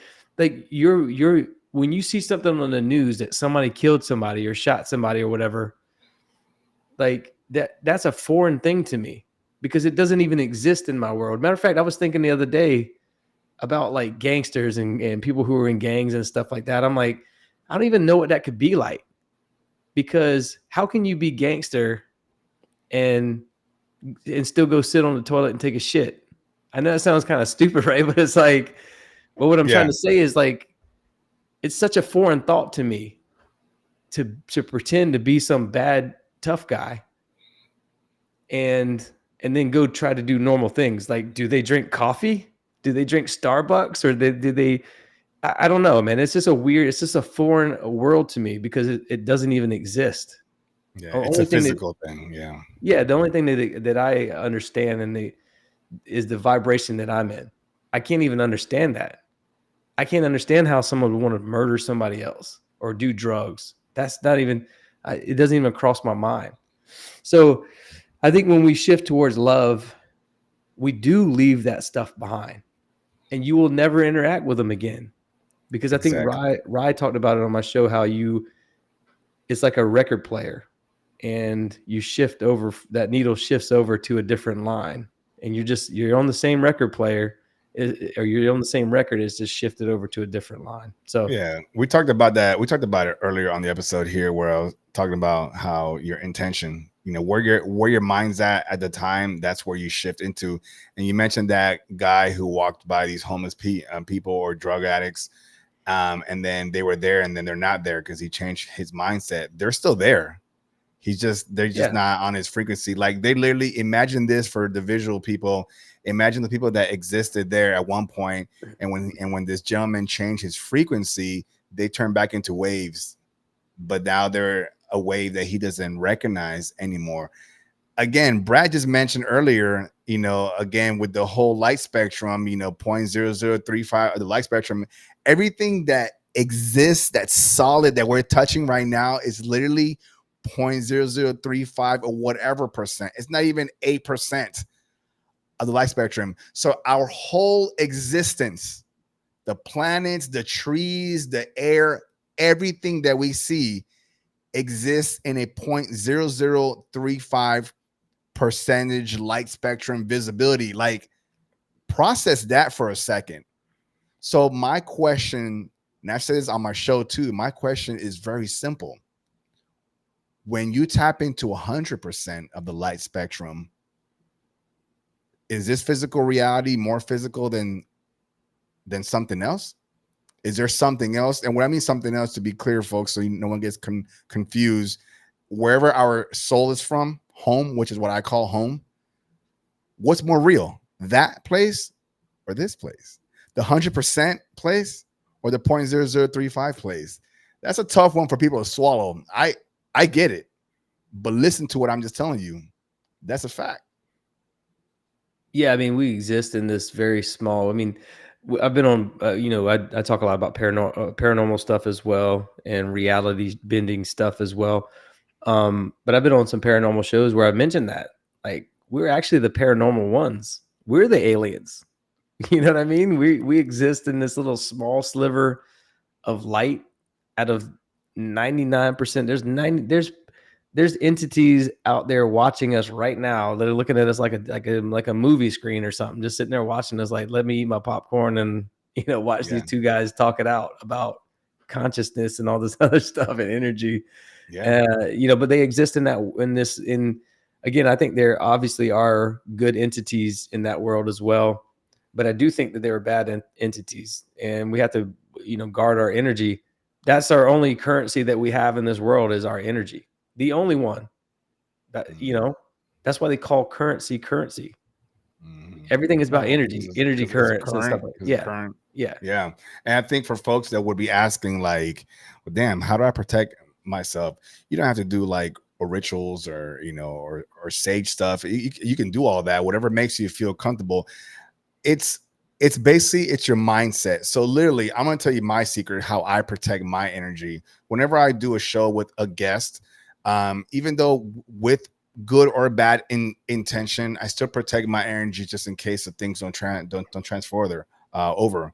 I literally, before I do my episodes, I literally say I am protected. That's it. Because why? Because somatic frequency, like Brad was talking about, I'm demanding. I am in control of me. I know what I am and how powerful I am. So by simply just saying I am protected, period, that's it. But again, you have to apply something else to that, and that's the intention. That's the visualization. Imagination is the biggest tool that we brought into this physical world. And imagination is the exact thing that this world tries to suppress. Don't think outside the box. Follow this rule. Okay. So with me commanding it into existence that I am protected, I then apply it by visualizing, like some people do, like bubbles or auras. I literally imagine the Iron Man suit really just flying in, my aura, my energy protecting, my armor coming on to my body, and then sealing that face shield. And then visually I've applied that intention into what I said, and now I'm protected. That's my secret. If you guys want to use that, by all means do that too. It works, but all you need to do is just visualize it. Well, in my opinion, all you need to do is just understand that your energy is your only currency in this world. When we go to work every day, they're not paying you to fix something or do whatever. They're paying you for your energy. So if you go to work and you work and you only make $10 an hour, that's how much you're telling them you're worth. Your energy is worth. Your energy is invaluable, and you should understand that it's worth whatever number you want to put on it. So if you put $10 on it and say, I'm only worth $10 an hour, that's the life that you're going to have. You're going to have a $10 life. Facts. Yeah. I mean, you have to tell them, you have to understand that that's your energy. Keep it to yourself. Keep it to your family.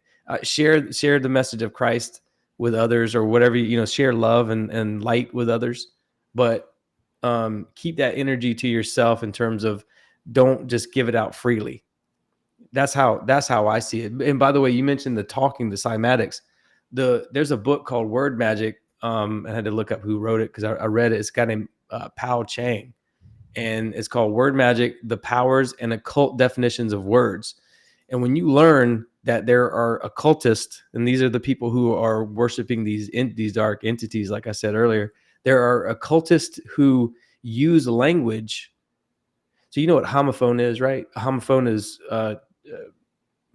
two words that sound exactly the same but are spelled differently, like right, like a ritual right, like your right hand, and write with a pen or paper, write on some paper, right? Those three words sound the same. So if they can trick you with language to say certain words, you're casting these spells for them. I mean, you're out there creating worlds for them. All they have to do is just sit back, change the language of stuff. And so when you say words like, oh, I have the right to remain silent. Well, that right to remain silent might mean something different in the occult world. So arm yourself with the knowledge of what words mean, and go out and buy that book called Word Magic. And that's a big start. When you start learning, like maybe when I say I have the right to remain silent, maybe I'm giving up some power, right? Some ritualistic power that the word right means ritual. Right, but they're making you think that you have the power to choose this, but they're not. There's an online thing that I like to use a lot. It's called etymology, but it's Etymo Online, ETYMONLINE. And have you heard of that, right?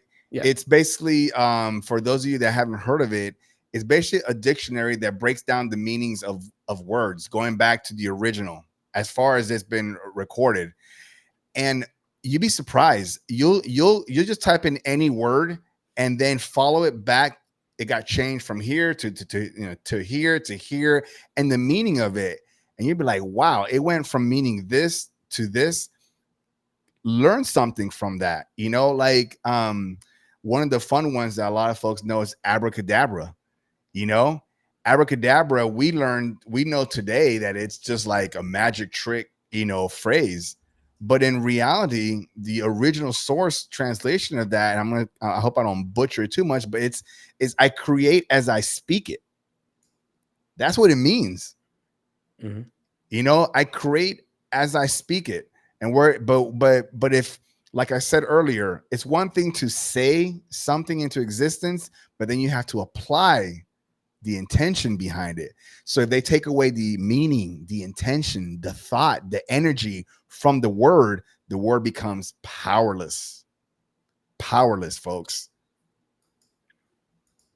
Yeah, no, for sure. Agree. Yeah, when you break down the word of any word, you'll find out that there's a lot of strange twists and turns of language.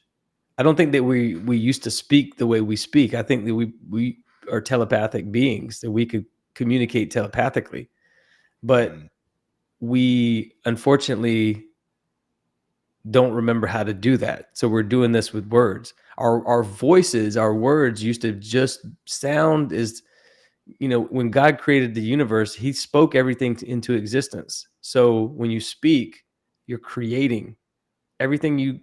When you say anything, you create. I believe all these pyramids, all these old cathedrals and stuff in Europe, if you look at them, it's unbelievable how perfect these things are and how high they are and how it's one continuous stone somehow, as if it was just carved out of a mountain, and they got rid of all the other granite and just left the art. It's bizarre. So what I think happened was we used to collectively be able to come together and harmonize and say things like all at the same time, and then that just vibrated something into reality and created. And created it. And this is what the esoteric teachings talk about, how a lot of these structures were created.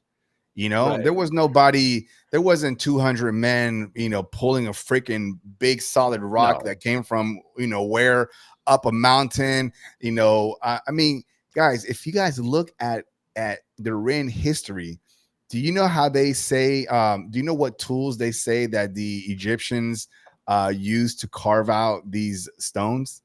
If you haven't read it, spoiler alert, they say chicken bones. They use chicken bones. It's literally, I look it up. And then when you look it up, laugh and think about this episode, right? Because that is how stupid they think that people are. And guess what? A lot of people believe that. A lot of people, well, you know, that's all that they had. So they had to work with what they had. The fact that they said bone into rock chiseling, that stops the conversation right there and stuff. But that's interesting. The reason why these places, we were talking about resonance earlier. The obelisks have the resonance, the pyramids have resonance. The reason they have a resonance is because they're vibrating. And the reason why their resonance is vibration, but the reason they're vibrating is because sound created it. Sound is what holds it together. That's why there's a resonant frequency coming off these different things. And that's why when something is resonating, it can interact with earth energies. It can interact with human intention as well. And again, I think that has been taken away from us. That ability to come together, to unite our energies and just start creating worlds. I mean, think about how beautiful some of these old buildings are that you see around, these old world buildings that you see around DC and all these other places and all throughout Europe. These buildings are all over the world.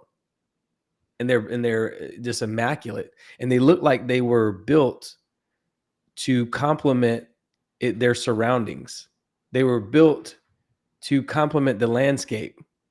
Yeah. Now they're just these giant square buildings, brown. You and I have been to military bases all over the United States. What are they? Brown and beige and square. And they're not designed to inspire you and lift you up. That's the modern. They're designed, and you know this because you're in the military. Everything you're doing, they're doing it to break you down. We would do hurry up and wait, right? Where they'd make you be early, but it would be like 8 hours early for some reason. You know what I mean? So we're sitting around for 8 hours, and that's all designed to break us. Well, it was because I did instruction also before I got out of the military. That's right. And we would break people down to rebuild them back up. Yeah, but sounds familiar? Yeah, exactly. But but in this world that we're living in, they continue to break us down and they don't want us to build back up. But in the military, they build us back up in whatever their image that they're trying to image. Right. Yeah, right. But not in the original image of, because if you think about, the military, they're not breaking you down for the better. They're breaking you down and teaching you how to obey. And that's all it is to it. And I recognized that early on because even, in 2008, 2009, 2010, whatever, when I was in the military, I realized that then. I realized that I'm just an obedient servant. And you're willingly like a fucking idiot. Like, yeah, send me in, coach. I want to get shot the fuck up. Yeah, send me back overseas because I want to be away from people that love me. I want to be away from love. Yeah. Like, keep sending me to these places to kill people and be away from love. That's what they taught us how to do. And guess what? When you were saying yes, why were you saying yes to that? What were they putting in your mind, or what was that feeling that you were feeling? Were you trying to prove something? No, what happens is they continue to imprint it in your mind of patriotism. Everything you got a hat on right now. I got American flags in my office. All this other stuff, this memorabilia from when I was in the military. I'm proud of my time in the military because I got to meet awesome people like you, but I'm not proud of my time in the military because I was obedient. And but I keep it to remind myself of that. And they have a big budget for a reason. Millions of dollars a year goes to advertising. Military goes to advertising. They do flyovers in Tampa, right? I went to a Yankees versus Rays game about a month ago or whatever for spring training, and McDill Air Force Base is right down the road, and when the game started, they did a flyover. Well, that's what that is. This is patriotic. Think about that, man. If you tell someone that you're American, right, and you go tell someone I don't love America, they're gonna fucking just eat you alive. They hate you. You're a terrible person, whatever. I don't say that, by the way, but the idea is that they're so indoctrinated by this idea of patriotism that they'll do anything. They'll give up their life. They'll kill their neighbor. They'll beat the shit out of somebody if they catch you burning an American flag or whatever the case is. But my point is they indoctrinate you. They break you down into where they can control you. And they do that through schools. They do that through education. And that's the unfortunate way. The unfortunate thing is when you wake up to that, you realize that, oh shit, I participated in that for 30, 40 years or whatever. And certain things wake people up at certain times.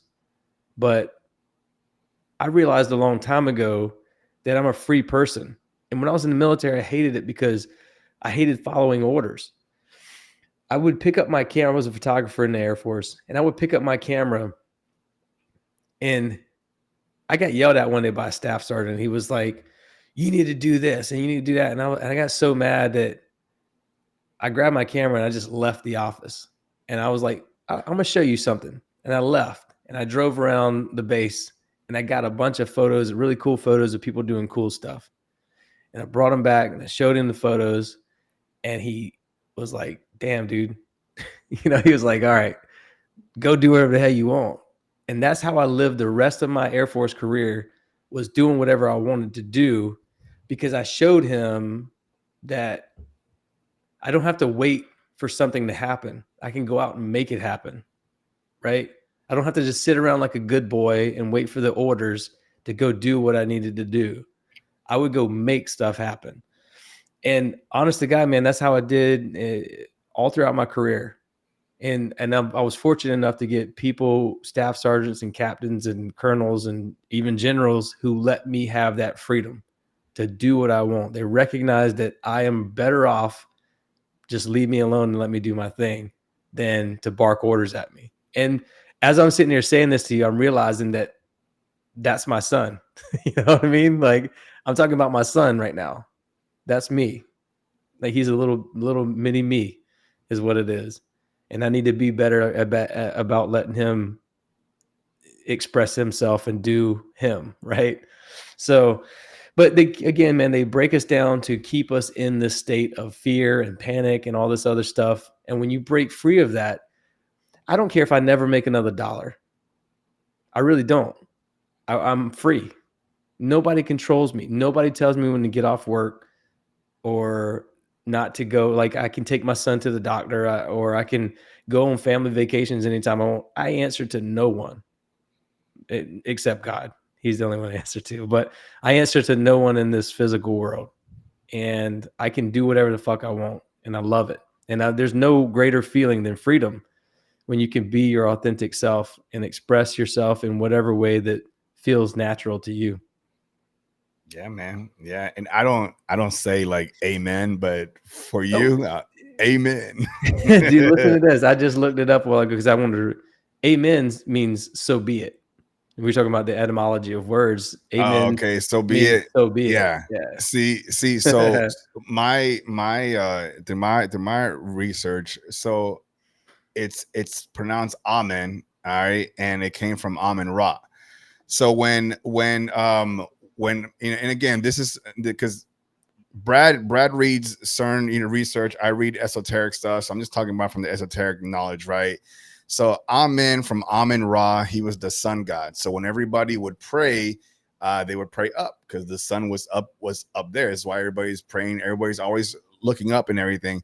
And he says, I'm a jealous God. You will not, worship any other God, because there were other gods in the Anunnaki time frame. There were other rulers in that area ruling along with Amun Ra. So he says, and not only will you worship just me, but whenever you pray to me or ask for things, you will end your prayer by saying my name, Amen. And that's it. And that's the esoteric background for those of you that don't know of where the term Amen came from.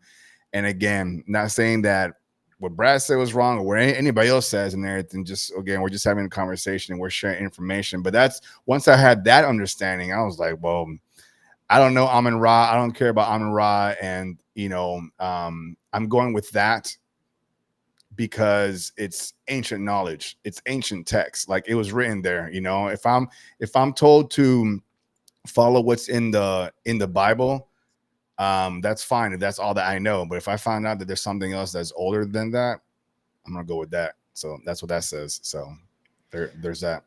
I want to show you the El Mirador What's that? pyramids real quick. Oh, okay. Yeah. I want to show you this because I think it's important to highlight this. Okay, we don't build like this anymore. No. You know what I mean? Like, why don't we build like this anymore? How come every civilization in the entire world built stuff like this and like obelisks and all these other things, but we don't do that anymore? What did we forget along the way, and why is that again being kept away from us? And I think we didn't forget. We didn't build this stuff. I'm just telling you what I understand. We didn't build any of this stuff. Like there's stuff that humans did build that tried to mimic this.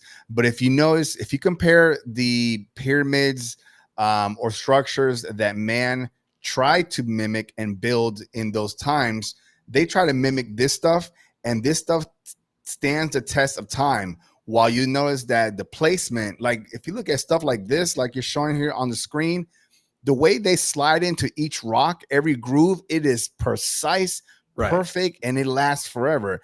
With the man-made stuff, well, you can see all the mistakes in that, and those things don't last for so long. I mean, interrupt you, but just off of that comment there. No, and I want to show you something real quick. The Bosnian pyramids, right? Oh yeah, full of all that vegetation. Yeah, so that's the point right there. It's pretty obvious, right? Yeah, that's a pyramid. There's no pointy mountains that are perfectly shaped like a triangle. Yeah, and that's what it used to look like at Teotihuacan and other places. And they let it grow like that because they don't want you to go over there checking out stuff. No. Can you imagine spending a day probably walking in through whatever front door that you may find in there? Can you imagine the things that you would find there? Crazy. I mean, just being able to dig again. Something happened. I don't know whether it's a flood or whatever that buried these things deep. I mean, going back to the Khafre pyramids at the Giza necropolis, it's like 2,100 feet deep that it goes. Yeah. And a lot of these old world structures as well, they're buried about that deep. Like underneath DC, there's a whole underground. I'm gonna do an episode, by the way, for those listening, on underground bases and underground cities. There's worlds buried beneath us. I feel like even the house I live in right now, I feel like there's probably this ancient civilization that's 2,000 feet deep. And clearly there's evidence of some sort of flood that happened a long time ago. And again, we were talking about pyramids and stuff. We talked a little bit about it before the show, but like the word Mayan, and I just heard this from Freddie Silva on Rai Voss's show, Codex of Curiosities. Freddie Silva mentioned that the word Maya comes from the Egyptian. It's an Egyptian word, and it means water people. So as if there was a flood and there was a civilization that, and this is every civilization around the world that sprung up after the flood has this story of these people coming from the water on boats, teaching them things, and then leaving. Okay. And so the Mayan, according to Freddie Silva, and hopefully I don't jack this up, but he was saying that they are essentially, the Mayan people didn't really exist in the sense that we think of them as. They existed in the sense that they came and brought knowledge to different civilizations around the world and then faded off into the distant, back into the, like as if they survived this. They were survivors of this cataclysm and they went to a new land somewhere and they were like, okay, we got to go back and teach the survivors how to rebuild their lives again. And then all these structures and stuff started popping back up, but they were trying to build on top of these places. Like you mentioned, they were rediscovering these places, and they were just building on top. And you could see that in like Peru, where they look like Tetris blocks put together perfectly with no seams in between. And on top of those are stacks of like rubble where someone had tried to rebuild on top of those. And it's just pretty embarrassing. But that's kind of where I feel like we are at now. We've sort of regressed in technology. We've regressed in civilization. The technology we have now, I think this is all nonsense technology. It feels like technology. Sorry, just me yelled into the mic. It feels like technology to us because we got these magic boxes where we can see each other. We can talk to each other on our phones or whatever. It feels magic to us. But man, imagine that you didn't have to like pick up a phone to call somebody. You could just like close your mind and put your finger to your forehead and be like, Caesar, hello, it's me. You know what I mean? We do that. Everybody has had those moments, right? Where you're thinking about somebody and they call you. So we do stuff like that. That's not. It's just that we are so trained to ignore it. We're so trained to quickly dismiss it. Okay, nah, that couldn't be. As soon as you say nah, as soon as you say that, you just shut it off. You're shutting it off, and you keep burying it and burying and burying it. And they know that you're going to do that. So you're pretty much doing them a favor, So and I was gonna tell you regarding the Mayans, I never heard that if Maya was a Egyptian word and it meant water, things like that. I don't know, I can't confirm that even myself. In my research, I've never heard of that, but not saying that that's not true. But one thing that I do know about the Mayans is that they would greet each other by saying alakim. And Alakim basically translates to I am another version of you. Okay. So they would greet each other. Instead of saying hi, they would just say, hey, I'm another version of you. Or, they say Alakim, Alakim. And what's so beautiful about that is that they recognize that they're the same. They're the same. For those of us that are awakened, we understand that we're all the same, and I'm, Brad doesn't look like me and I don't look like him, but we're the same fractal, piece from, as we call, source, so that's what they're talking about. I'm here, and let's make something clear.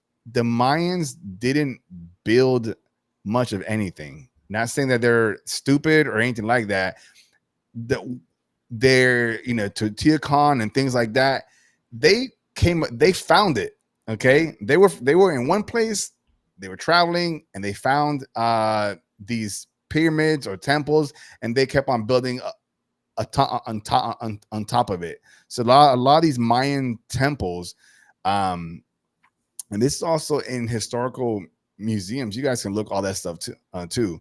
But Mayans didn't really build a whole lot. They consider them founders, just like everybody else that has came across stuff. They found it and they're like, oh, let's take this. The Romans, when they were on their crusade of taking over lands and everything, when they came to Mesopotamia, before it was called Egypt, it was called Kemet. All right, the people that lived there were Kemets. Now this is also where we get the base word like chemistry or alchemy. All that stuff came from that area. Egypt itself, they actually, while they were conquering, they had this temple. I forgot what the pharaoh's name was, but something like Egyptus or something like that. And they liked the name, so they ended up calling the area Kemet. They changed the name because, again, when you conquer something, you change it, right? They changed the name to Egyptus something, and then after a while, because again, Roman Catholic, kind of Latin, right? Egyptus, right? And then they went to Egyptos, and then they took off all that Spanish stuff or Latin stuff, and they just kept that as Egypt, moving forward. So, like, a lot of these people just find stuff and then they conquer it, and they're just like, yeah, I did that. Yeah, the pyramids were built before Cleopatra was in the region, like thousands of years before. Yeah, right? Way before that, way before that. So for anybody who just found that out today, you're welcome. Well, I mean, like I said, I've been to Egypt. I've been to to Giza and to the pyramids. It's surrounded. When you see the pyramids, you're like, oh, that's out in the middle of the desert. Well, it's surrounded by the city, and the city does not keep the area clean. You'll find trash all around the pyramids and things like that. But it's embarrassing actually because you can tour the pyramids for like $15 or whatever. But at night they do what's called a laser show, and this is where it gets real embarrassing because they do this in South America as well, and in Mesoamerica they do this stuff. They do this laser light show where they project lasers onto the pyramids. Yeah. And I heard an Egyptian told us this. He said the ancient Egyptians built the pyramids, and the modern Egyptians do the laser light show. It's like he was embarrassed to say that because that's how far we've come from technology, for sure. Yeah. Like we think that we're like, oh, the lasers on this thing, and Amazing. That's how stupid we are, dude. Like we're talking about the pyramids with, what is it? I don't know how many millions of blocks. Each of them, 2 million. Well, 2 million, right? For the 2 million for Giza alone, but the other ones are like less than that. But yeah, the little smaller ones. But Giza itself, just as the predominant one that folks know, that one has exactly. And if you're keep this in mind when it comes to as an architect, if you're building a pyramid going up, right, and you're trying to get it to a perfect point. Like, you can't just go off on the whim. You can't just start building from the bottom. Like, you got to know exactly where to space out the bottom rock to then get to that tip. Or if not, it's going to be lopsided or it's going to be uneven. Like, what does that mean? That means that before the pyramid the first stone was laid in that spot, there had to be an architect with a blueprint that has built these things before somewhere else to be able to say, we're going to put it right here. So that means you got to have technology, ancient technology that was, beyond those people, those humans back then, to be able to like say, okay, this is a ley line, an energy line. We're going to put it here. We're going to start here. We're going to make sure we need 2 million exactly. Like, the point is that there was an architect that built these pyramids, and it wasn't humans chiseling rock from who knows where with chicken bones, guys, and building. I think there was one where they said that they built mud ramps to get the blocks up to the top. You would have to create more mud than the actual amount of pyramid to get up there. Like, how do you do that? Where do you get the water from? Well, there was the rivers there, but still, it's stupid. And I think another one that was funny was that they grabbed the rock from like miles away in some quarry, which again, no one can find this quarry. And then this giant rock floated on a freaking raft down the river. And then somehow elephants or camels or whatever, or 1,000 people will then be like perfectly stop this giant floating rock from the river, like tons, to then move it with ropes, rope. Yeah, but they try to do the same thing to us with like the Statue of Liberty, right? They brought it over from France somehow on magic boats. They carry just giant structure across it's nonsense, dude. What do they say? Is that what they say? How it got? I never even looked into how the statue. Dude, it's a statue. It's a statue of Satan. Oh, have you never seen the comparison of the two? I heard. Lucifer, dude. I did hear something about it wasn't something in the face or something. But yeah, I did see some kind of clip somewhere on social media a long time ago about that. But the pyramids have I just looked it up, 2.3 million blocks. I mean, 2.3 million blocks, and each one of them, the average is 2 tons, but there are some that weigh between 25 and 80 tons, dude. There ain't no freaking way. How many elephants do you need for that? Right. Yeah. There ain't no amount of, and they got it from this, I forgot the name of the area they got it from, but it was like 500 miles away. They got this certain granite and limestone and stuff from 500 miles away. Yeah. No. And matter of fact, one of them, I gotta look it up again real quick. There was one, and there's an obelisk there still, and it's allegedly still carved into the stone. It starts with an A, the Aswan obelisk. And Aswan, that's the material. I think that's the type of stone, I believe. Yeah, that's the area where the granite came from. The Aswan is what they used the Aswan granite is what they used inside the king's chamber, right? Okay. Yeah. Let me look at it. The Aswan obelisk. Yeah, this is like one of the biggest obelisks in the world that's laying down. And I'll show you a picture of it real quick for those who haven't seen it, I guess. I'm gonna share the screen, and you can find this video I'm gonna post this video on YouTube and Rumble, so you can. I'll promise, guys, I'll start posting videos to YouTube and Rumble for those who are listening. All right, let me find this again. I just had it. All right, obelisk. We want more videos from Brad. Yeah, I mean, look at it. This is one of the biggest obelisks, and it continues into the ground. Can you see the screen? Yeah, I can see it. Yeah. So it continues into the ground even further. But this is the area where they allegedly got a lot of the stone to put on the pyramids. And by the way, the pyramids doesn't have 4 sides, or 1, 2. Yeah, it's got 8 sides, I believe. So yeah. The way we see it from our level, it looks like, like a triangle and things pyramid like that. But when you look at it from aerial, it's got a few 2, sides. 4, 6. Yeah, 6 sides, I guess you would say. Let me look. Yeah. But anyways, man, we could probably wrap this up soon. I know you got better things to do on Saturday night. My family divorced me, man. They're gone now. But this was good, man. This was for folks that are listening, they got what they get from it. I mean, we said it a couple of times beginning of the show. We're just having a conversation, sharing information, sharing thoughts.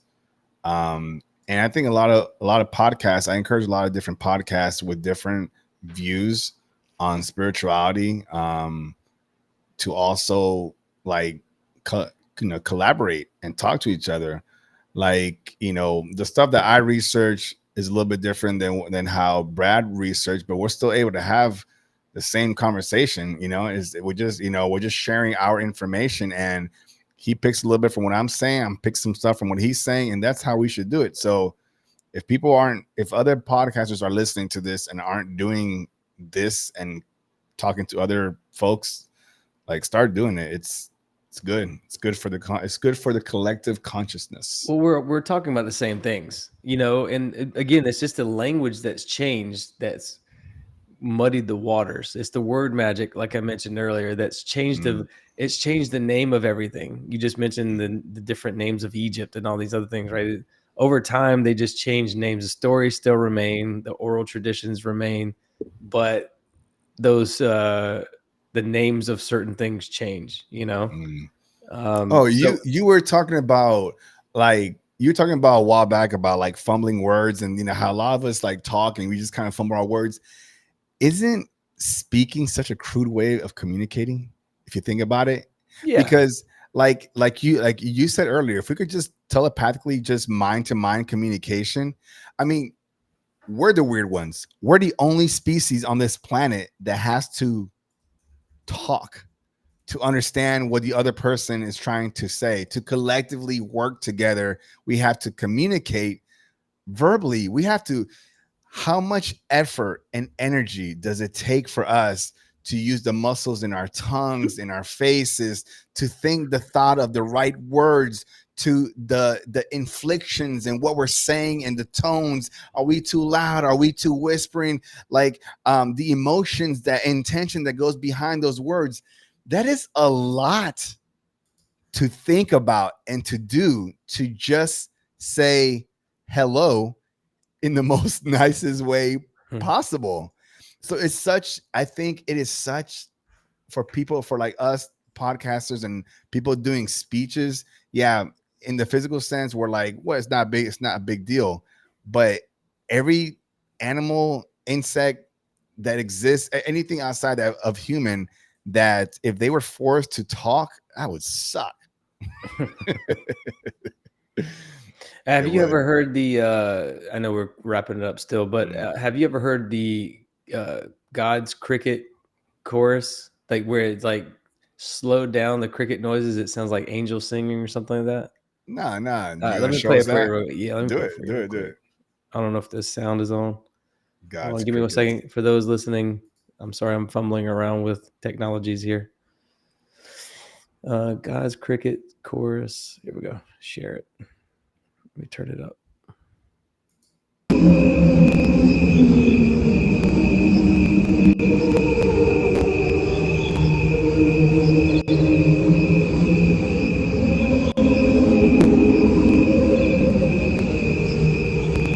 you hear that? Yeah, but pause that. Okay, I don't know, man. Like, how do we not? I'm hearing the crickets, and then I'm hearing this holy track in the background. How? I don't understand now. Why? So it's the crickets that normally that chime that they have. By the way, if you slow down any animal noise, you can make it sound like other animals. So like a bird's tweeting actually sounds like you can slow it down or speed it up, and it'll sound like different animals. And you like can a do dog's that. Bark or something. Yeah, and you can do that with human voices as well. You can slow us down and we'll sound like different animals and stuff. So that's pretty interesting. So what this guy did was he slowed down crickets and it sounds like angels. I don't know if you can hear that chorus, that harmony. I did hear it. Yeah, it almost sounds like a Christmas tune or something like that. So that's pretty interesting. It's interesting. It's interesting, but I don't know, man. It's YouTube. You don't believe that? Huh? I don't believe it, man. I don't believe it. No, dude, for real. When you slow down tones and things like that, you'll hear. You're just talking about how weird it was, right? That like how speaking is very weird. It's a weird way to communicate. Yeah, but maybe that's how we all sound like animals in that sense of like crickets and stuff like that as well. Yeah, we just understand each other, right? Is what I'm saying. Yeah, so, I mean, you can slow down or speed up. You can slow down or speed up, and we're going to sound like you'll eventually have a growl to you, like a tiger's growl. Yeah. Oh, right? Yeah. I see what you're talking about. what you're talking about. Like the video and whatever. But with that same concept, if I were to record a cricket and then slow it down, and if I hear that, then I'd be like, okay, cool. Like now I get it. But right now, the whole YouTube thing, I was hearing the crickets and I was hearing like a backtrack. So I was like, but I get the concept though. So yeah, there might be some trickery going on, but I think what the point is that there are sounds like that can be slowed down, and it does have a different resonance to it. I mean, birds talk to each other all the time. We don't know what the hell they're saying, but they're definitely communicating with each other and letting them know about certain things. Anyways, I think it's interesting. And you mentioned like debunking stuff. I saw this lady named Veda Austin or something like that on Instagram, and she was talking about how she can put a penny underneath a petri dish, and the water will produce that image whenever you freeze it. And I tried that at the house. I tried to freeze the water, like put, like she said, you can put like a seed underneath the petri dish with water in it, and put it over the top of it, and that water, you could stick that water in the freezer, and you could see the shape of the fully expressed seed, which it would be like a flower or something. So you're saying like take the water had a consciousness. The water has a consciousness, right? But you're saying like take a petri dish and put water in it, and then put a penny underneath the petri dish, and then freeze it, and then put that water in the freezer with the penny. Freeze it? No, without the penny. Oh, I got you. Water will remember the penny, and it will produce the image. How long would you keep the penny on the petri dish? I don't know. That's what I was trying to tell you. Like I tried to like see if it would work for me. It didn't work for me, but I don't know if I'm doing it right or whatever the case is. But she shows it on her. Yeah. Her name is Veda Austin. But I try to do sometimes I try to do these things on my own too, to try to debunk things, because I was like, that sounds kind of interesting, like kind of weird. But water is it. Huh? Your wife gotta hate it. What are you doing in the kitchen again, Brian? She doesn't want to have any conversation with me about anything other than like the kids. Because I take it way too far. I'm like, dude, we got to go deep into this. And she's like, no, I just want to be living. I want to pop songs and stuff like that. I don't want to know all the esoteric stuff. It's about baseball. Damn it! This is it's America, and that's it. Yeah. Well, Caesar, thanks for coming on the show, man. If you don't mind, let everyone know one more time where they can find you at, and we'll land this bird. Absolutely, man. Again, beyond the frequency 369, that's important.com. And that's my website. You guys can check out some cool content there, and it has all my social media links. But I post a lot primarily on YouTube channel, and I've expanded to a bunch of different other podcast platforms. So check those out as well. So yeah. Thanks. Yeah. And listen, guys, please make sure you go give him a 5-star review on Apple and Spotify and everywhere else you get your podcast. If you are on YouTube, please go support the channel. Give him a thumbs up on YouTube. By the way, those reviews really help go a long way for us as podcasters, as content creators.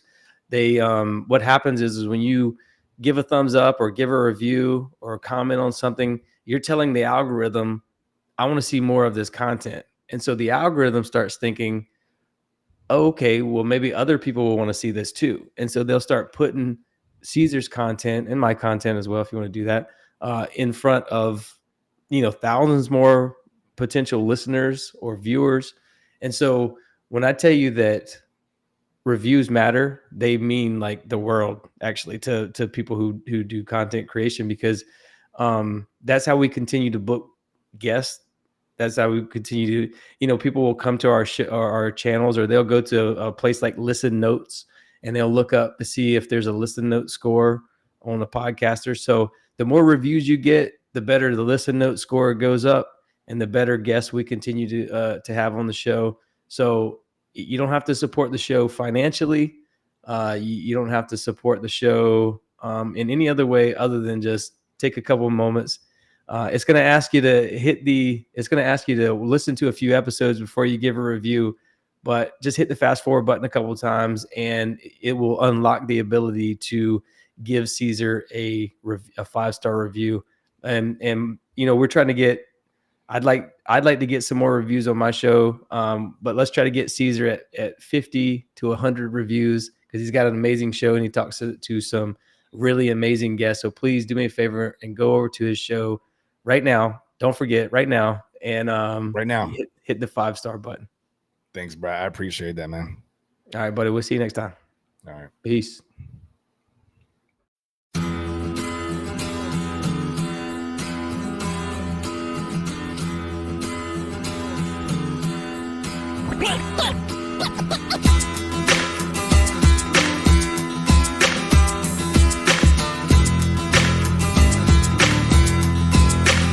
Well, I'm standing at the crossroads.